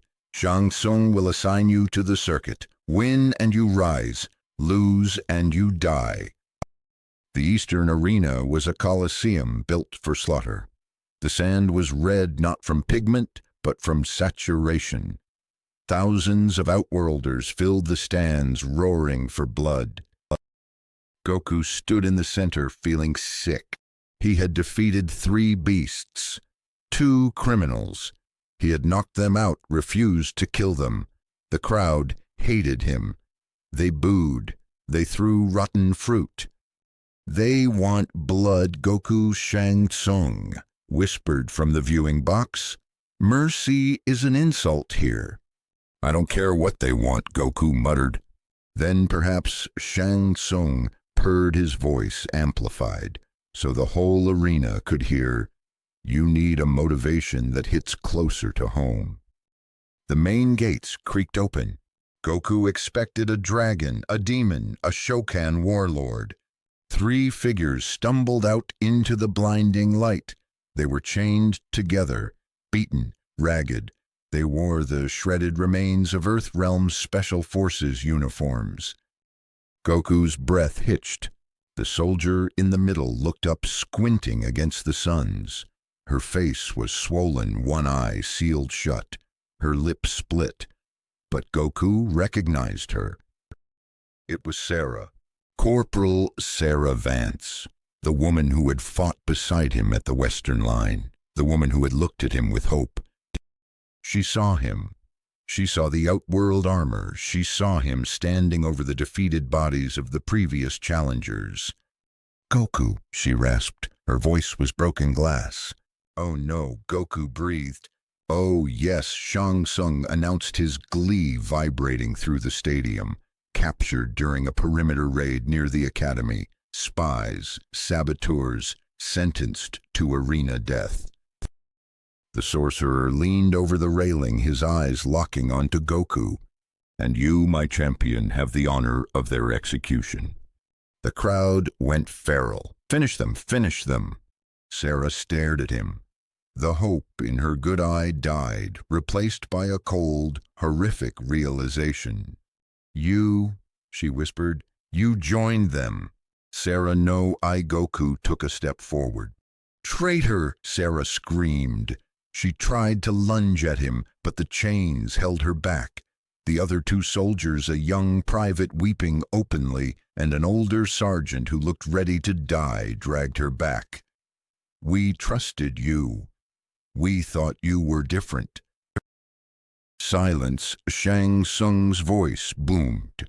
"Goku, the Emperor watches. This is your test. Can you do what Outworld demands? Can you kill the innocent to serve the greater good?" Goku froze. This was the trap. If he refused, his cover was blown. The plan, the desperate, insane plan to infiltrate and challenge Khan legally, would fail. Earthrealm would lose its only strategic advantage. Millions would die when Khan launched his final assault in 2 days. But if he acted, if he did what the greater good required, he looked at Sarah. She wasn't begging. She was glaring at him with a hatred so pure it burned worse than any fireball. She expected to die. She just hated that it was him holding the axe. "Finish them," the crowd chanted. Goku looked up at the Emperor's private box. Khan was there, leaning forward, watching with intense curiosity. He wanted to see if the pure heart would break. Time seemed to stop. Goku looked at his hands. Hands that had saved the universe, hands that had also failed to save friends. Choose, Shang Tsung hissed. Your deception ends here, one way or another. Goku closed his eyes. He thought about Liu Kang's warning, in that arena there may be no other choice. He thought about the greater good. It was a lie. There was no greater good if it was built on the corpses of people like Sarah Vance. He had tried to play their game. He had tried to be smart, tactical. Stupid Goku whispered to himself. What Shang Tsung asked? Goku opened his eyes. They weren't black anymore. They were teal. I said, this game is stupid. No, Goku shouted, his voice silencing the arena. You refuse the Emperor's command, Shang Tsung asked, delighted. Then you die with them. Guards seize. Goku looked at Sarah. I'm sorry, he said. I'm going to have to make a mess. I came here thinking I could beat you from inside, Goku, said his voice rising, resonating with a power that shook the sand. But beating you from inside means becoming like you, compromising what I believe to win a game that's rigged from the start. The air around him ignited. It wasn't the slow buildup of before. This was an explosion. Boom! Golden light erupted from the center of the arena, vaporizing the sand, blowing the front row of spectators out of their seats. The shockwave shattered the chains holding Sarah and the soldiers. Super Saiyan, full power, no restraint. Goku didn't move fast. He moved instantly. He was beside Sarah before she could blink. He grabbed her, grabbed the sergeant, grabbed the private. Hold on, he commanded. He vanished. He reappeared at the very top edge of the arena wall, depositing the 3 stunned humans on the stone parapet, far above the killing floor. Run, he told them. Find a portal. Get out of here. Sarah stared at him, her brain unable to process the shift. You didn't... I'm not a traitor, Sarah, Goku said, grinning through the golden aura. I'm just really bad at following rules. He turned back to the arena. Below 1,000 guards were swarming. Shang Tsung was screaming incantations, and from the Emperor's box, a shadow was rising. The plan was dead. The infiltration was over. Go, Goku yelled. He dove back into the pit. He slammed into the ground like a meteor, the impact cratering the entire arena floor.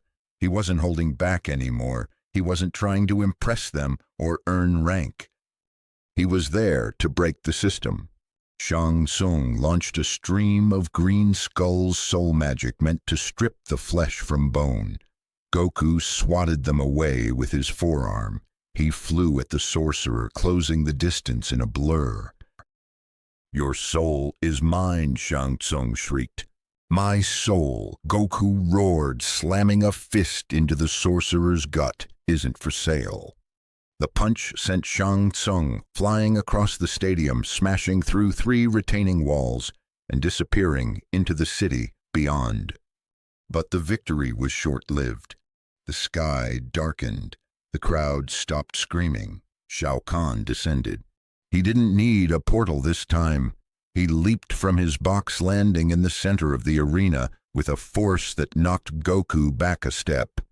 The Emperor was glowing with green energy, his war hammer pulsing with the souls of millions. You dare! Khan's voice was a low growl that promised eternal torment. Defy my command, break arena law, reject my mercy. Goku stood up, wiping blood from his lip. The golden aura flared brighter, meeting the Emperor's green fire. Your mercy, Goku laughed, and it was a hard, dangerous sound. You call asking me to murder innocent people mercy? That's not mercy, Khan. That's a test to see if I'm as corrupted as you. Then you choose death, Khan said.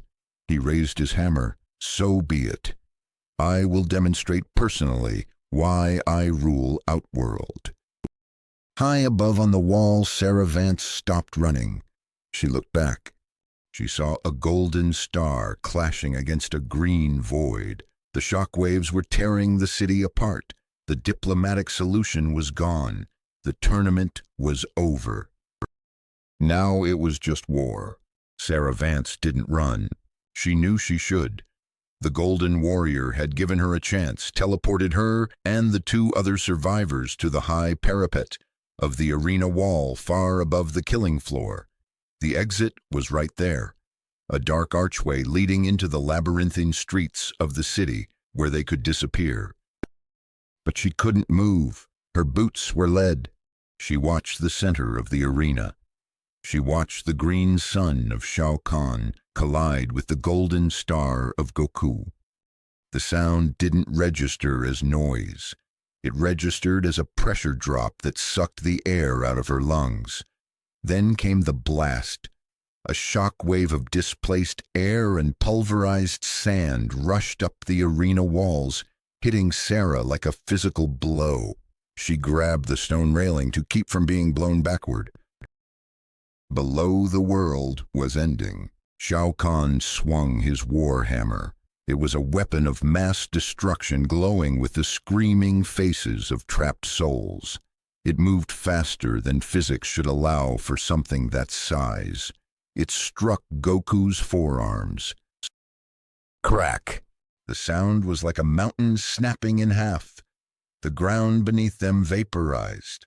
A crater 50 feet wide opened instantly, the stone foundation turning to dust. Sarah screamed, but she couldn't hear herself. Goku was driven to one knee. The stone cracked around him, but his arms didn't buckle. He was holding back the weight of a god. "Yes," Khan roared, his voice booming over the destruction. "This is what I sensed in you, true strength."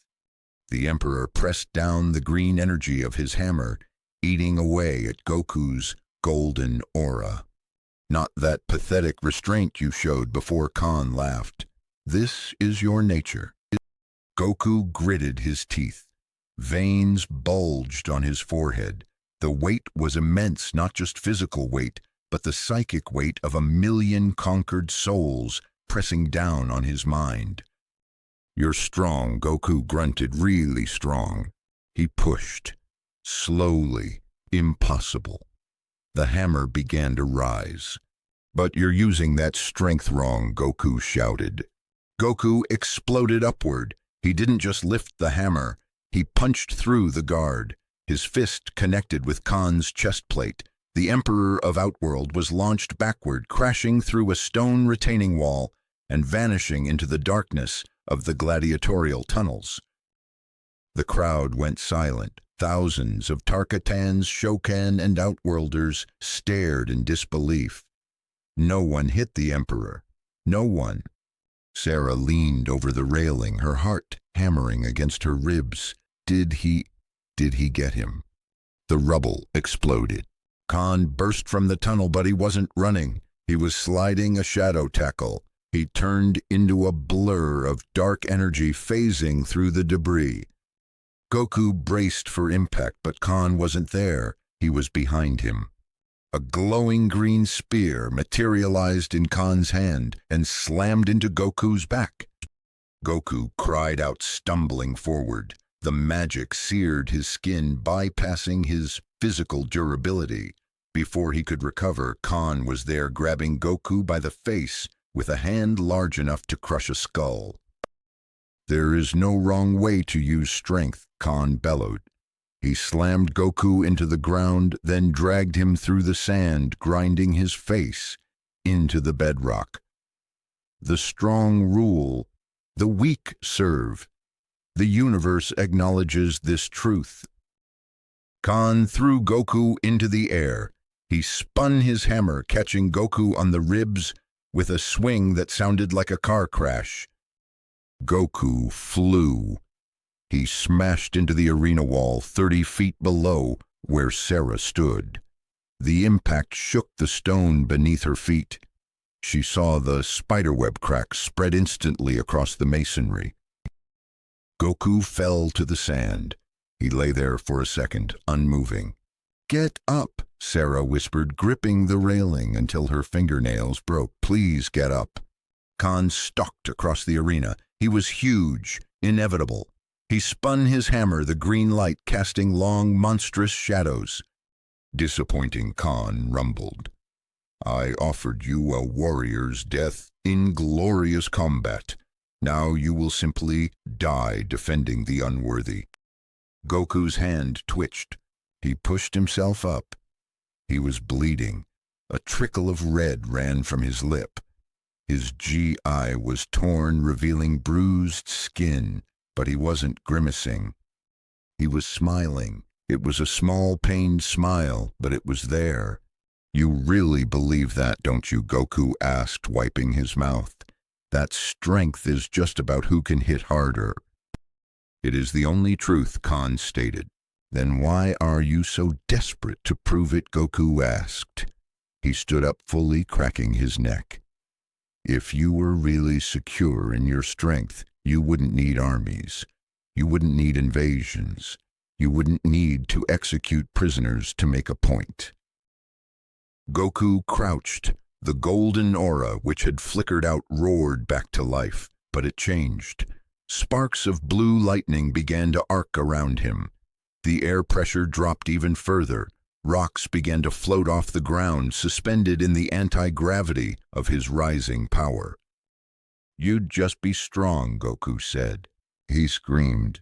It wasn't a scream of pain. It was a scream of escalation. The golden light intensified, becoming blinding. The sand in the arena turned to glass under his feet. Khan stopped. For the first time, the Emperor hesitated. He felt it. The limitlessness. "What is this?" Khan hissed. Goku moved. He was no longer a blur. He was instantaneous.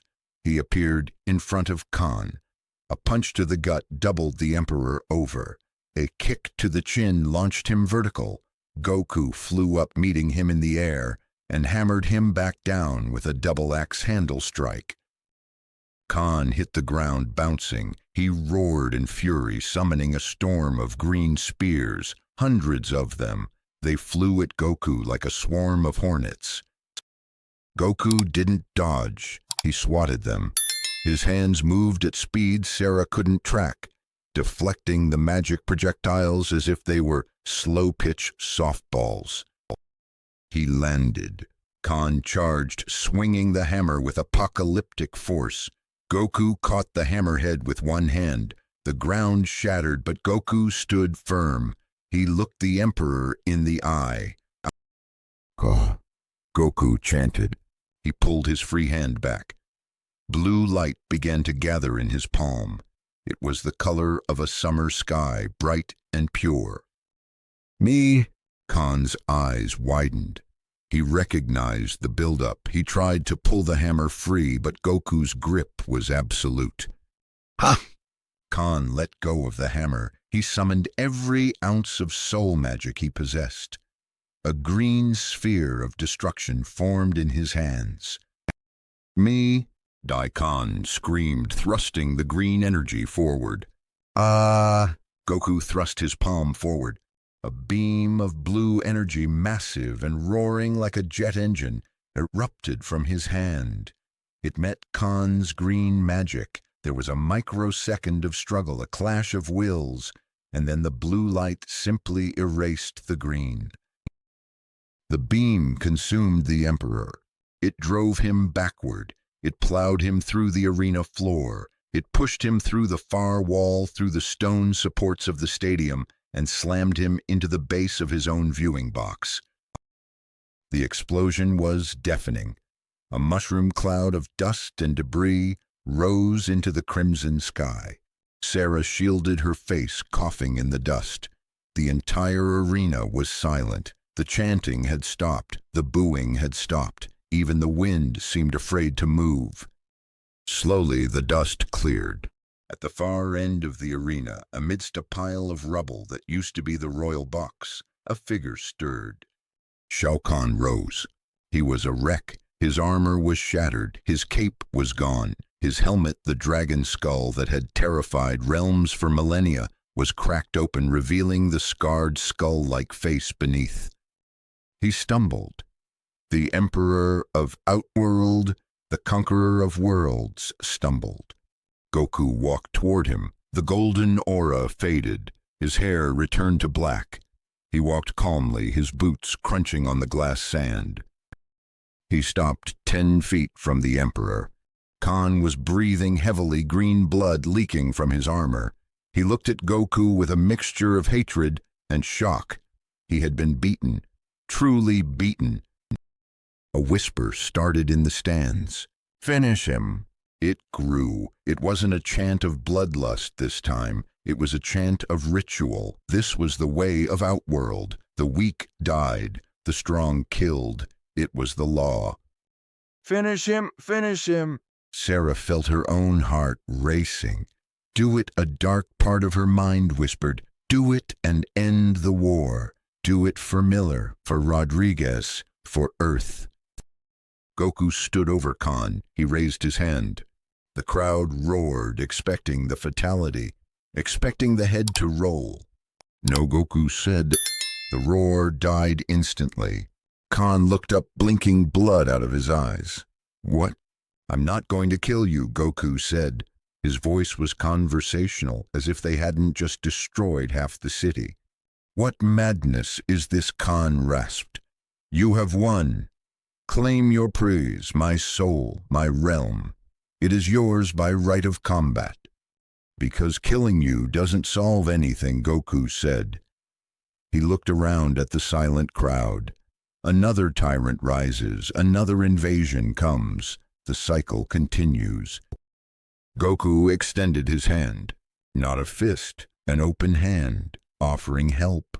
Sarah gasped. She gripped the railing so hard her fingers cramped. "He's insane," she thought. "He's absolutely insane." "But maybe," Goku said, "just maybe if I show you there's a different way, something can change." Khan stared at the hand. He looked at it like it was a venomous snake. In 10,000 years of conquest, no one had ever done this. Enemies begged for mercy. Enemies tried to bargain, but no victor had ever offered a hand up. "You spare me?" Khan asked, his voice shaking with genuine confusion. "After I threatened your realm, tested you with innocent lives, attempted to break you." "Yeah," Goku said, grinning, "because that's what heroes do. We don't become the monsters we fight." The silence stretched. It was heavy, suffocating. The entire culture of Outworld hung in the balance of this moment.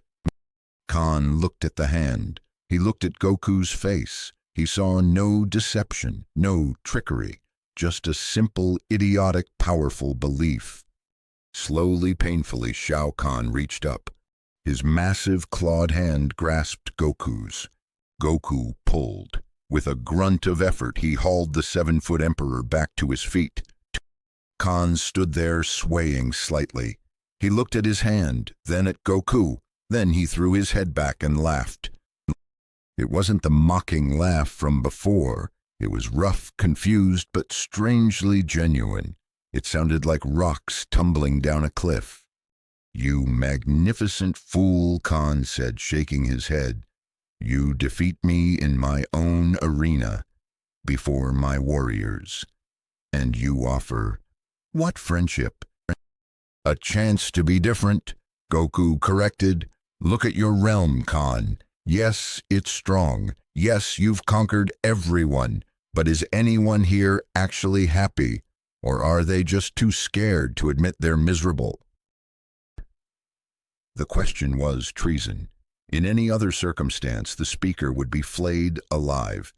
But coming from the man who had just dismantled the Emperor, it hung in the air like a prophecy. Khan looked at the crowd. He saw the fear. He saw the exhaustion.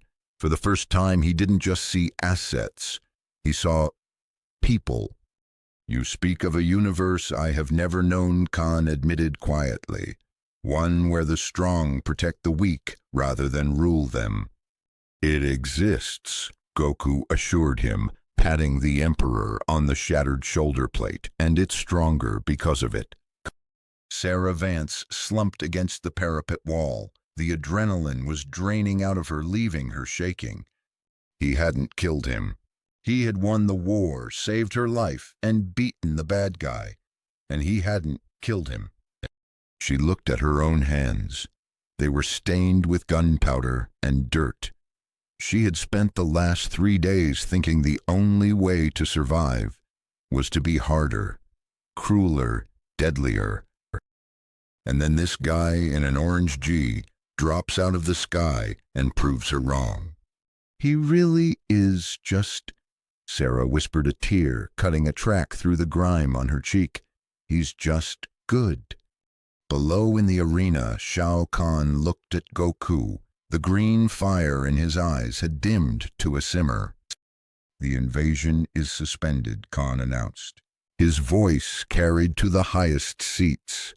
It carried to the wall where Sarah stood. It carried to the portals that were still open to Earthrealm. Suspended, a Shokan general asked, stepping forward uncertainly. Suspended, Kahn repeated, his voice gaining strength, while I consider new approaches. He looked at Goku. Go, Kahn said, take your humans, return to your realm, before I remember that I am a conqueror and change my mind.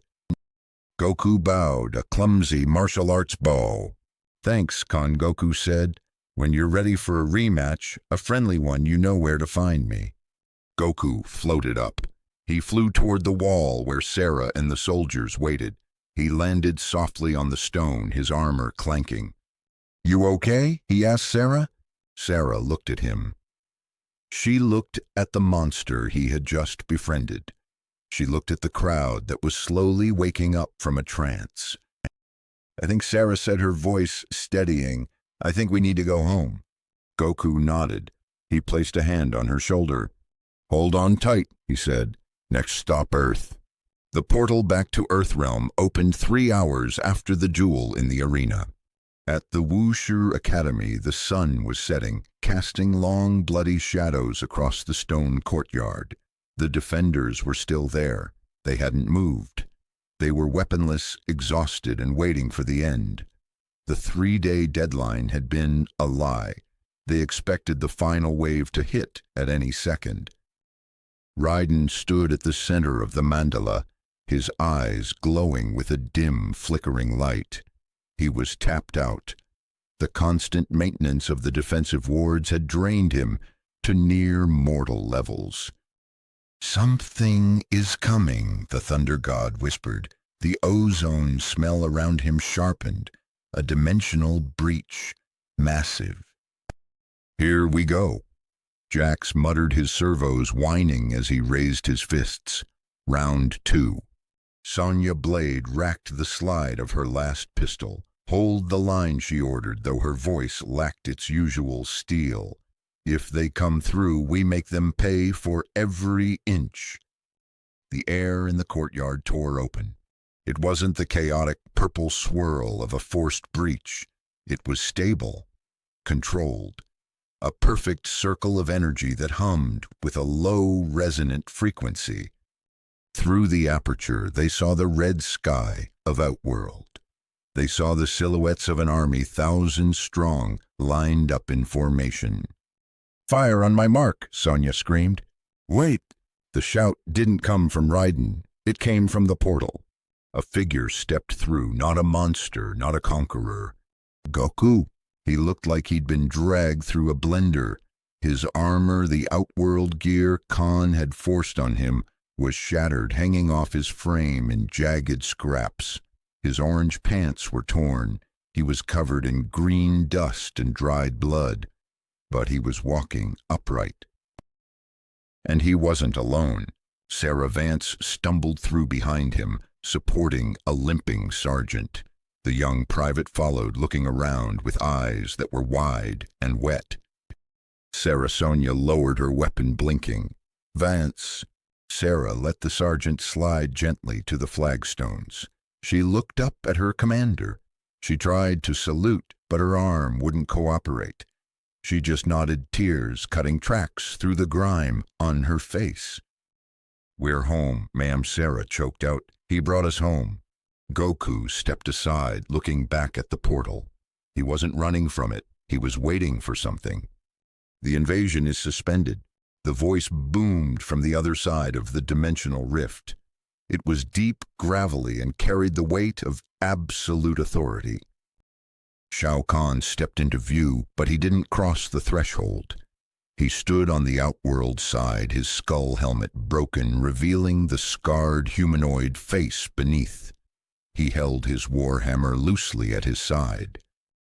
Suspended Raiden repeated his voice, echoing with disbelief. "Not ended," Khan clarified, his eyes locking onto Raiden's. "Suspended while I consider new approaches to realm relations." Behind the Emperor, the massive Outworld army began to turn. Shokan warriors lowered their weapons. Tarkatan hordes ceased their snarling. They were withdrawing. "Portal storms will cease," Khan announced. "My forces will return to their garrisons. Earthrealm has earned a reprieve." He looked at Goku. "This is not mercy," Saiyan Khan rumbled. "This is recognition that you have earned the right to your philosophy for now." "Fair enough," Goku called back, grinning through a swollen lip. "And when you're ready for that rematch, no armies, just us. You know where to find me." Khan snorted a sound that might have been a laugh in another life. "I will be watching. Should Earthrealm fail to prove itself worthy of protection, I will return, not as an invader, but as the test your people must pass to deserve survival." The portal began to shrink. "Be ready," Goku Khan said, his image fading. "The universe does not tolerate weakness for long." And then silence. The portal snapped shut. The red sky vanished, replaced by the deep, bruising purple of an Earthrealm twilight. The hum of the rift died, leaving only the sound of the wind in the mountains and the distant, confused weeping of the rescued soldiers. For 10 seconds, no one moved. The concept was too big to fit in their heads. The war wasn't just over, it had been cancelled. Johnny Cage took off his sunglasses, revealing eyes that were red-rimmed and shocked. "Did we just win a war through the power of friendship? Because that's insane, even for my movies." "Not friendship," Liu Kang said. The champion walked down the stairs, moving past the stunned Special Forces soldiers. He approached Goku with a reverence he usually reserved for the elder gods. "You demonstrated that conviction could match conquest," Liu Kang said quietly. "That mercy could be strength rather than weakness." He bowed, deeply, formally. "Earthrealm owes you a debt that cannot be repaid," Liu Kang said. Goku scratched the back of his head, looking embarrassed. The adrenaline was fading and the exhaustion was hitting him like a freight train. He swayed slightly. "Don't worry about debts," Goku said, leaning against a stone lion for support. "Just help people rebuild. Protect each other. That's payment enough." Medical Sonya barked, snapping back into command mode. "Get a team on these survivors. Someone get Goku a stretcher." "I'm fine," Goku waved her off. "I just need maybe a lot of food. Do you guys have pizza here or dinosaurs? I could eat a dinosaur." Sarah Vance sat on the ground watching the medics swarm. She felt light, untethered. An hour ago she was staring at an executioner. Now she was watching the sunset. She looked at her hands. They were still shaking. But the fear, the cold, paralyzed terror that had lived in her gut for 3 days was gone. It was replaced by something else. A question. "If he could do that, what can we do? You spared him." The voice was cold, sharp. Kitana stepped through the crowd. The Adanian princess didn't look relieved. She looked furious. Her fans were gripped tight in her hands. the steel blades gleaming in the dying light. She stopped in front of Goku. "I spent 10,000 years plotting his death," Kitana said, her voice trembling with suppressed rage. "He murdered my father. He enslaved my mother. He merged my realm into his hellscape. And you simply let him live."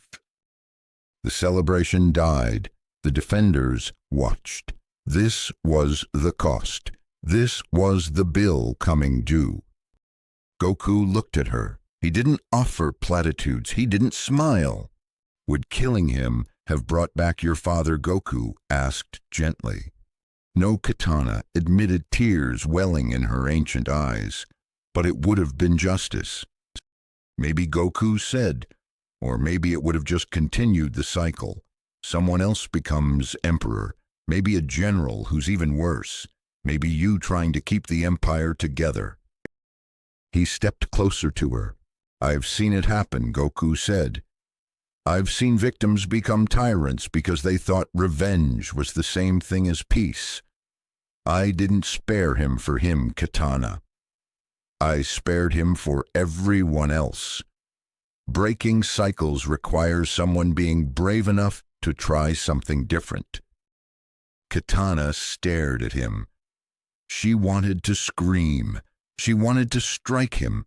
Every instinct in her millennia-old assassin training screamed that an enemy alive was a threat remaining.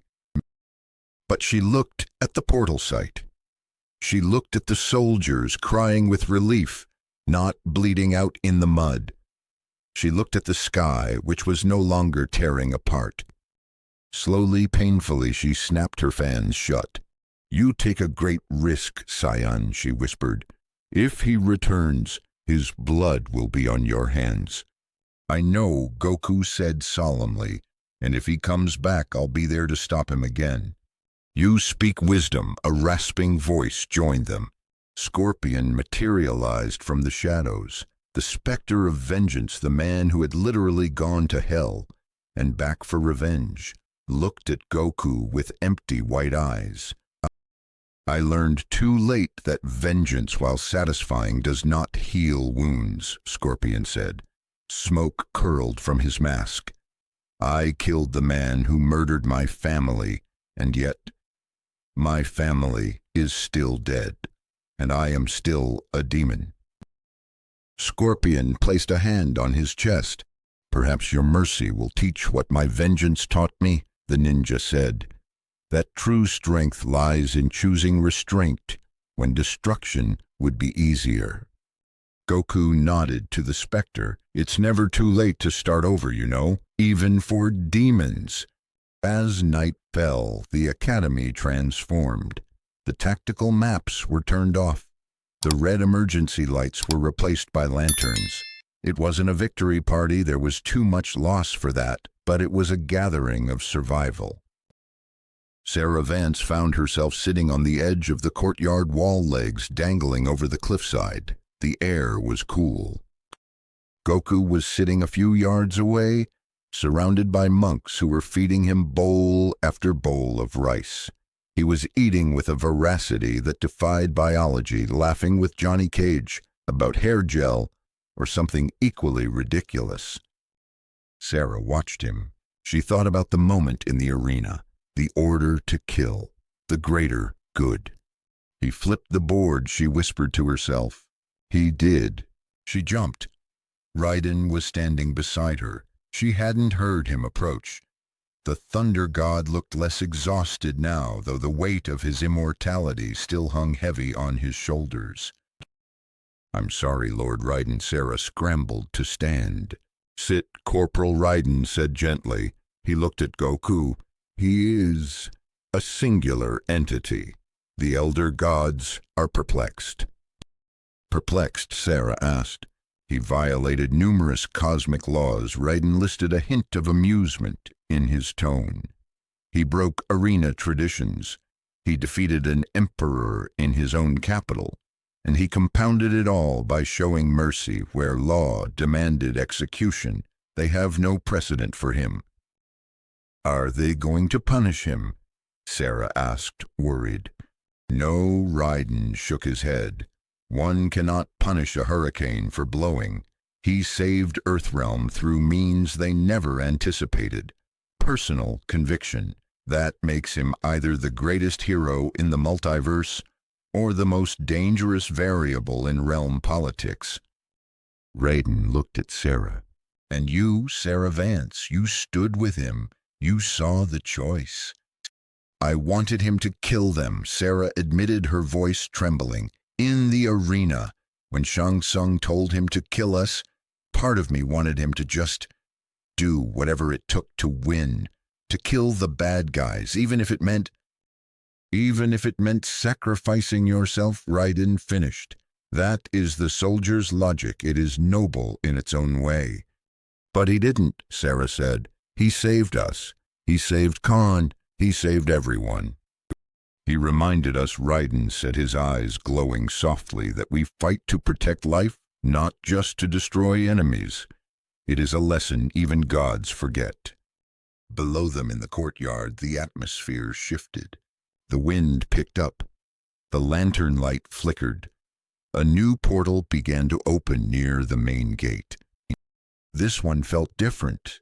It didn't smell like sulfur or blood. It smelled clean, like rain and ozone and something distinctly energetic. Raiden straightened. It is time. Goku stopped eating mid-bite. He swallowed, wiped his mouth, and stood up. He looked at the portal, then at his hands. That feels like home, Goku said. The defenders gathered around. Silence fell again, but it wasn't fearful. It was respectful. The dimensional disruptions are stabilizing, Raiden announced. This rift connects to your origin frequency. If you leave now, you can return to your universe. Goku walked toward the portal. He stopped and turned back to the group. To Liu Kang, bandaged but standing tall. To Sonya and Jax.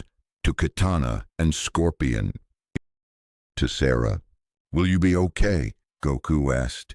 Khan suspended the invasion, but he's still out there.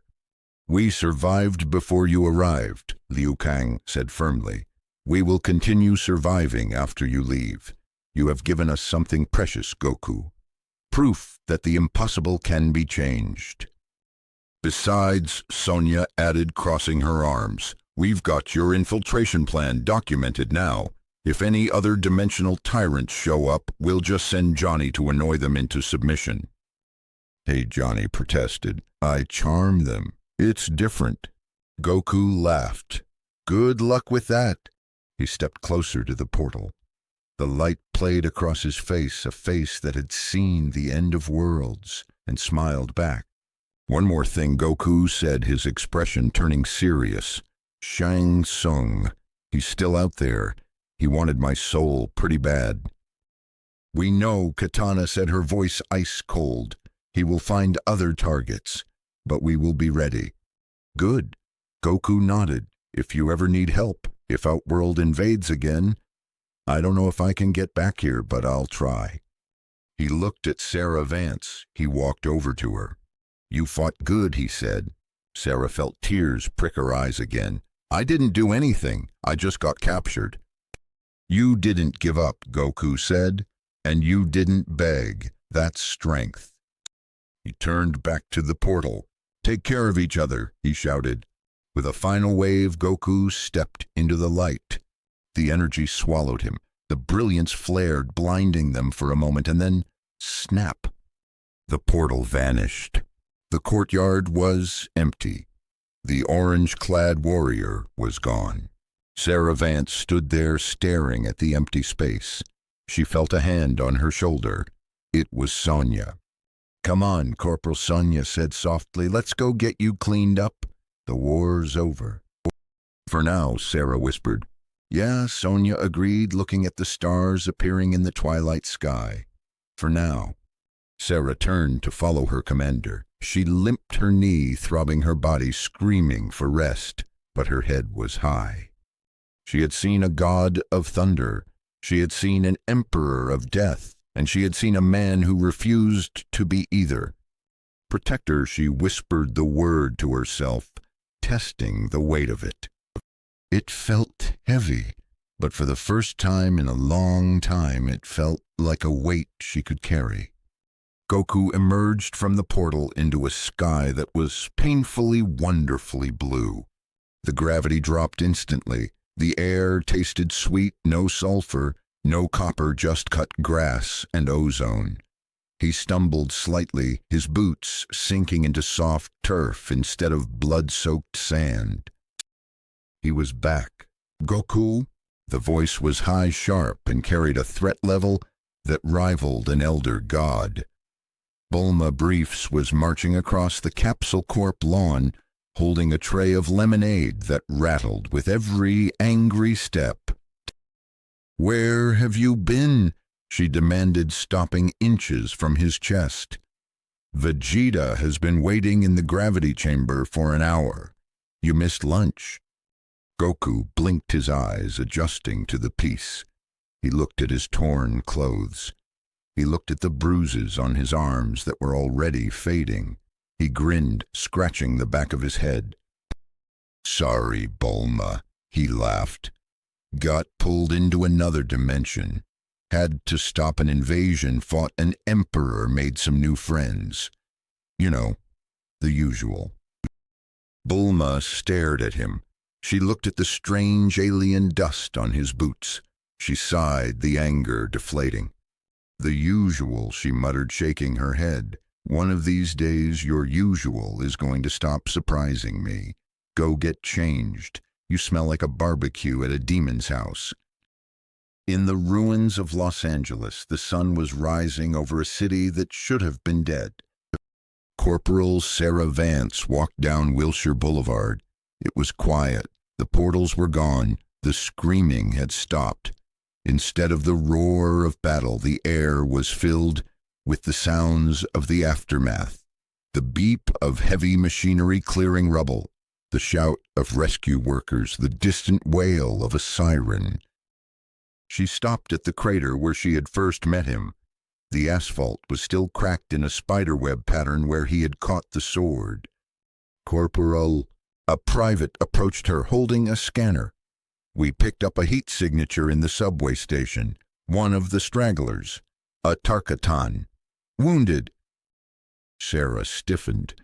The old instinct, the one honed by 72 hours of slaughter, flared up. "Kill it. Put it down before it heals."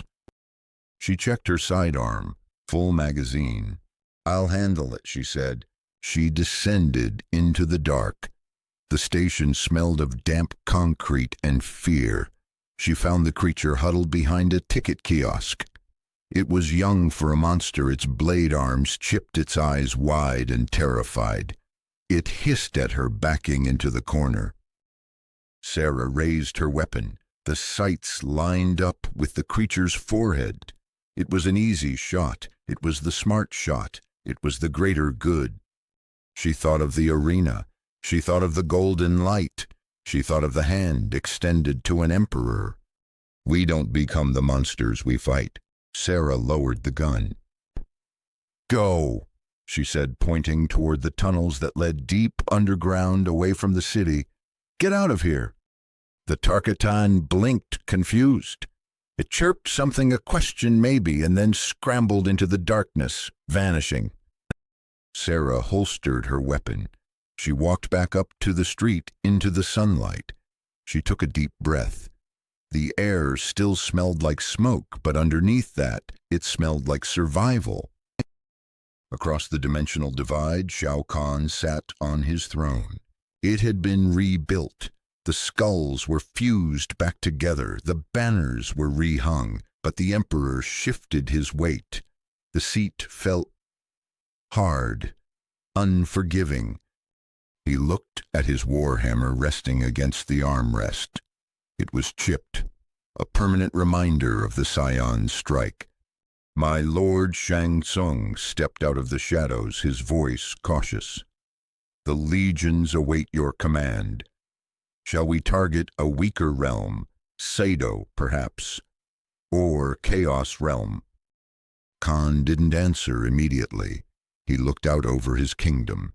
He saw the slaves. He saw the fear. For 10,000 years, that fear had looked like strength to him. Now it just looked inefficient. Is anyone here actually happy? The question echoed in his mind, irritating as a splinter. Not today, Sorcerer Khan rumbled. Shang Tsung blinked. My lord. Today, Khan said, leaning back. We rebuild. The invasion infrastructure is damaged. Our economy is strained. It was an excuse. They both knew it, but it was an excuse that bought peace. As you wish, Shang Tsung bowed, hiding the confusion in his eyes. Khan closed his eyes. He wasn't going to become a hero. He wasn't going to start rescuing kittens. But the seed had been planted. The doubt was there. And for a conqueror, doubt was the beginning of evolution.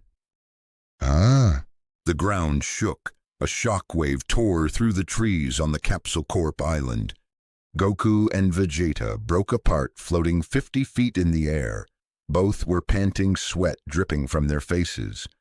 What is wrong with you? Kakarot Vegeta barked, wiping his brow. You pulled that last punch. You had an opening on my left flank and you hesitated. Goku powered down his hair, settling back to black. He floated down to the grass, grabbing a towel. Not hesitated, Goku corrected, thinking. Vegeta scoffed, landing beside him. You don't hurt yourself. I'm serious, Goku said, looking at his hands. I met some guys. They fight because they think they have to, because they think strength is only about crushing people. It made me realize we're lucky, Vegeta. We get to fight to get stronger. We get to choose. Vegeta crossed his arms, leaning against a tree. He studied his rival. He saw the change. It was subtle. Goku was still the same goofball, but there was a new depth to his gaze, a heaviness that hadn't been there yesterday. You went on an interdimensional adventure and came back with philosophy lessons. Vegeta smirked. Pathetic. Maybe Goku laughed, but it worked. I stopped a war without blowing up the planet. Well, mostly. Vegeta turned away, but there was no malice in it. Fine, but if you hold back in our next spar, I will blast you into the sun. Understood. Loud and clear, Goku grinned. Want to grab some ramen? I'm starving. Absolutely not, Vegeta said, walking toward the house. But Bulma is making a roast. Even better. As they walked back toward the lights of the house, Goku looked up at the sky one last time. He thought of Liu Kang. He thought of Raiden. He thought of the soldier named Sarah who had learned to put her gun down. The dimensional barriers had thinned, and through them echoes carried. In Outworld, warriors whispered of the golden anomaly who offered mercy to a god. In Earthrealm, they told stories of the sky warrior who proved that conviction was the strongest weapon of all. Goku smiled. It was a good story. But for him, it was just another Tuesday, another fight, another friend, another step on the endless path of getting stronger. And that was enough.